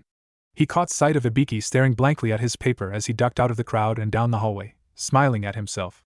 The guy better enjoy his vicious rendition of his future battle with pain, with added special effects around the math problems and some pretty kick-ass stick figure fighting. He was just about to reach the water closet his younger self was stashed into when he heard the clattering of Ibiki's boots rounding the corner into the hallway. The blonde was about to sprint for it, when the faint sounds of lighter footsteps coming from the opposite direction met his ears. Damn it. As quick as soundlessly possible, Naruto flipped himself onto the ceiling, opened the vent, and climbed his way in with the dust bunnies. Just in time, too, as Ibiki rounded the corner, and so did Kakashi-sensei? Hataki. Ibiki greeted amiably, pausing in the hallway to nod at his fellow jounin. I thought you'd left already. I did. The copy-nin agreed. But I came back to ask you how it went. Interested, I see? Ibiki smirked wryly. You must really like this team. Kakashi shrugged. Considering I failed all the other ones. Naruto smiled. Typical Kakashi-sensei. And did they pass? The XANBU began without any more preamble. Ibiki gave him an amused look, probably at seeing such concern out of the generally impassive jounin. They did, he answered finally. You've got quite a bunch there. I have to admit I'm impressed. It was Sasuke, wasn't it? Kakashi sighed, though he seemed less exasperated and more expecting. Ibiki shook his head. Naruto, actually. He tapped the paper at the top of the pile in his arms. Didn't answer a single question, only drew what seems to be some sort of battle. Really? Kakashi peered over curiously. Huh. Didn't get Kushina's artistic talent, did he? A brief, glancing smile and the wide brim of blue-green eyes, fiery red hair, and his gut clenched at the thought of his mother. At the thought of seeing his mother. I'd think not. Ibiki snorted. At any rate, it's nice to see you carrying over something, aside from rescuing old women's cats and helping strange people cross the street. Those are actual scenarios, Kakashi said seriously. And they did actually happen. Ibiki looked nonplussed. I'm sure. They parted ways at that, and Naruto gave them a couple seconds to fully clear the area before he dropped off the ceiling, bending his knees to quiet the impact before rushing to the water closet. He dispelled the genjutsu, making it look like the rest of the wall, and pried the lock open easily, revealing a still clearly knocked out younger version of himself. Fuck. He was able to sneak back into the tide of genin easily enough, dispelling his clone when everyone was too focused on the enormous, looming trees of the forest of death, and not on the blonde who quickly reappeared behind his pink-haired teammate. This is creepy, Sakura mumbled next to him. Naruto only narrowed his eyes at the crowd behind them, more interested in the restlessly shifting Kusanin than the gargantuan. You'll soon find out, Anko smirked grimly. Why it's called he Forest of Death. Naruto remembered with stunning veracity how much those words had irritated him in the past. Funny how they still did. Because a lot of shit dies in there? He scoffed rhetorically. Spirit, Anko commented with a raised brow. I like it. This time, when Anko threw the kunai at him, he dodged under her swing, the jounin obviously underestimating him and leaving herself outreached and completely open. He dove up, kunai to her throat. Their eyes met, Anko's wide with surprise and his narrowed with grim satisfaction. Kids like me get killed pretty easy, right? Or that was what he told him anyway, 6 years ago. Anko quickly snapped back into a shuddered scowl, turning as one of the Kusanin appeared behind her. It was Naruto's eyes that widened this time, catching sight of Orochimaru's disguise and feeling white-hot fury burn through him. He hadn't seen the 6 Sannin in the course of the first exam, though now he had a full view of the morbid disguise. The slick tongue holding out Anko's kunai. "Here's your kunai," the man said, his snake-like appendage holding it out for her. Anko gave him a burning smile. "Oh, why thank you." The pleasant undertone ruined by the angered visage of her face. "But try not to sneak up on me," and then, with a sultry look that held a certain amount of danger, she added, "unless you want to die." No, Orochimaru's rasp voice was defined further by the slow roll of his large tongue. "I just get excited when I see red blood. Plus you cut my precious hair, I just couldn't help it." It took everything he had to refrain from jumping at the snake with the largest Rasengan he could conjure. To think, he was exerting so much effort on staying put. A first for him. "Looks like we have a lot of bloodthirsty ones in this test," Anko noted with a tinged laugh. "Should be fun." She turned to the assembled group. "Now, before we start the second test, there's something I have to pass out." Naruto took his death certificate with churlish determination, making sure to keep his feet near glued to the ground, regardless of how every hair on his body stood on end at the mere thought of Orochimaru at his back. Everything in him was grossly wrong by such a feat, including his brain, which continued to war between a Jiraiya-like voice convincing him that inaction was the key to success, and the rest of him telling him to fuck it and just gut the guy. By the time Anko had finished her long-winded spiel, indubitably meant to scare half of the kids here shitless, Naruto had dug a 5-inch hole with each foot into the dirt. There were small rocks in his sandals, but aside from that it seemed to work. While the impulse to take a run at the Sannin while he wasn't expecting it was causing his fingers to near spasm, he managed to make it to the gates without really fucking up the future as he knew it. But the more he stood there, tracing the limbs of trees with his eyes and waiting for Anko to give them the go, the more he wondered if he even wanted the future the way it was. Though quite obviously he wasn't actually omniscient, and hadn't any idea what the outcome of the story he was winding through would be, he was acutely aware that halfway through it everything just sort of sucked. His best friend was well and truly his enemy, and before his untimely death Itachi had transparently hinted that Naruto may have to kill him. Danzo was undoubtedly going to screw Konoha for his own agenda, Madara was halfway to doing the same, and Naruto was absolutely positive that the Shinobi Council was going to solve nothing. And where did that leave him? Scrambling to find enough time to finish the work of his late mentor? To finish what could very well be the final mission Tsunade would ever give him? To save his fellow Jinchuriki? Just one hit, his mind whispered. The jugular, the heart, any main artery. And everything would be different. No. No. For all he knew, killing Orochimaru could set off a chain reaction resulting in Konoha not even being there at all when he traveled back. Nothing but a decimated wasteland, and him the last of the once great hidden village. Just the mere thought was enough to spit him back into the real world with frank clarity. The blonde opened his eyes, this time nothing but determination lingering in their blue depths. He could feel Sasuke's eyes curiously focused on him, as if subconsciously sensing the dynamic change in the blonde. The slow, simmering confidence in contrast to the burning arrogance, the sharpness to his cheeks that hadn't been there, and the way his eyes seemed to study the world with clearness. The second test of the Chunin exam. Naruto tensed, each muscle ready spring as the locks shifted in the doors with an audible groan. Begins now. And leapt head first into the darkened forest. We're wasting our time, Naruto thought, annoyed. Had it took this long to scavenge for food before? And more importantly, why the hell didn't he think to bring a protein bar, or at least a soldier pill? The blonde scoffed. This was the biggest pain in the ass he'd ever had to deal with. He'd already failed the Chunin exams and had to retake them. Doing it 3 times was just cruel and unusual punishment. It was just like him to get knocked out cold before any of the action started, and what, leaving his older self to take his place. I'm such a slacker, the blonde thought irritably. And not even intentionally. Naruto, Sakura poked her head out from the shrubbery she was sifting through. Are you going to just sit there all day, or are you going to help us? It wouldn't make a difference. Sakura-chan, I really don't think there's going to be anything edible around here. It is called the Forest of Death for a reason, most of the plants are poisonous. He pointed out, perhaps a little tactlessly. Oh, is that so? She stood then, hands on her hips. And do you have any better ideas? The map had a river in it, Naruto recalled. We could fish for food. Sakura pursed her lips, but Sasuke crawled out of a hollow tree with only a few crushed berries to show for it, and looked like for once he might agree with him. I agree with the doe. We'd probably have better luck there, he said, brushing off dirt and looking in Naruto's direction. Naruto studiously avoided his gaze. And maybe we can run into another team and get their scroll. Sakura clapped her hands excitedly, before rummaging through her pack for the map. Ah, here we go. It says well, we be right around here, so it's about 2 miles inward.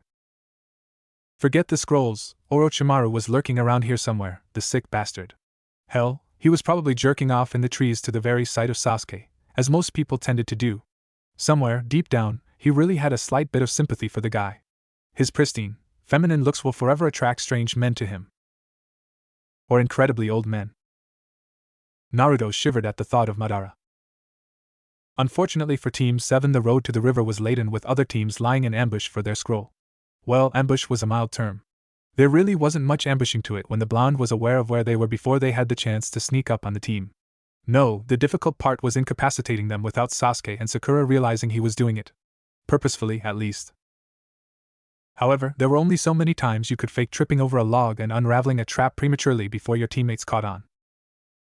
How do you keep finding these, Naruto? Sakura demanded suddenly. After the umpteenth time there was a rock in his shoe and he hobbled over a trapped wire. He rubbed the back of his head, sheepishly. What are you talking about, Sakura-chan? He giggled nervously. There's a really big rock in my shoe. She narrowed her eyes. Is this your idea of a game? This isn't funny, you know. We're in the middle of an exam, Naruto. Stop messing around. How can you possibly have a rock in your shoe so many ti? Sasuke swiftly elbowed her in the rib, leaning close to whisper sharply into her ear. He's using it as a code for traps, Sakura. The pink-haired Genin flushed. Oh. Naruto couldn't hear them from his spot some feet ahead, and was watching the two converse with a narrow-eyed glare. What were they saying? He was too caught up with trying to make out what they were saying about him that he really did trip over a trapped wire accidentally. It wasn't his fault, though. This time there really was in his shoe. Just not a rock. Something was squishing beneath his bare toes. He screamed. Jesus fuck, what the fuck is that? He hobbled, moved forward, and fell flat over the wire. Fortunately his cursing was loud enough to alert Sakura and Sasuke, and when the Chunin dropped from the trees the three of them took care of them quickly. They didn't have the scroll they were looking for, but it was an ambush navigated nonetheless. Also, it turns out it was a frog. That is the most disgusting thing I've ever had die between my toes while I was fighting. Naruto muttered angrily, no longer in the mood to humor the fates and the gods with playing docile and nice through the Chunin exams, not when he needed to get to that goddamn river and wash his feet out, immediately. He wasted no time dragging his teammates along, this time foregoing the ambushes completely, and just going around them the moment he realized they were there. His teammates followed some paces behind him through the bramble, bewildered but not complaining. What's with him? Sakura frowned, whispering to her dark-haired companion. He's being really... Well, mature would be the word she was looking for, but even then that might not be the most accurate description.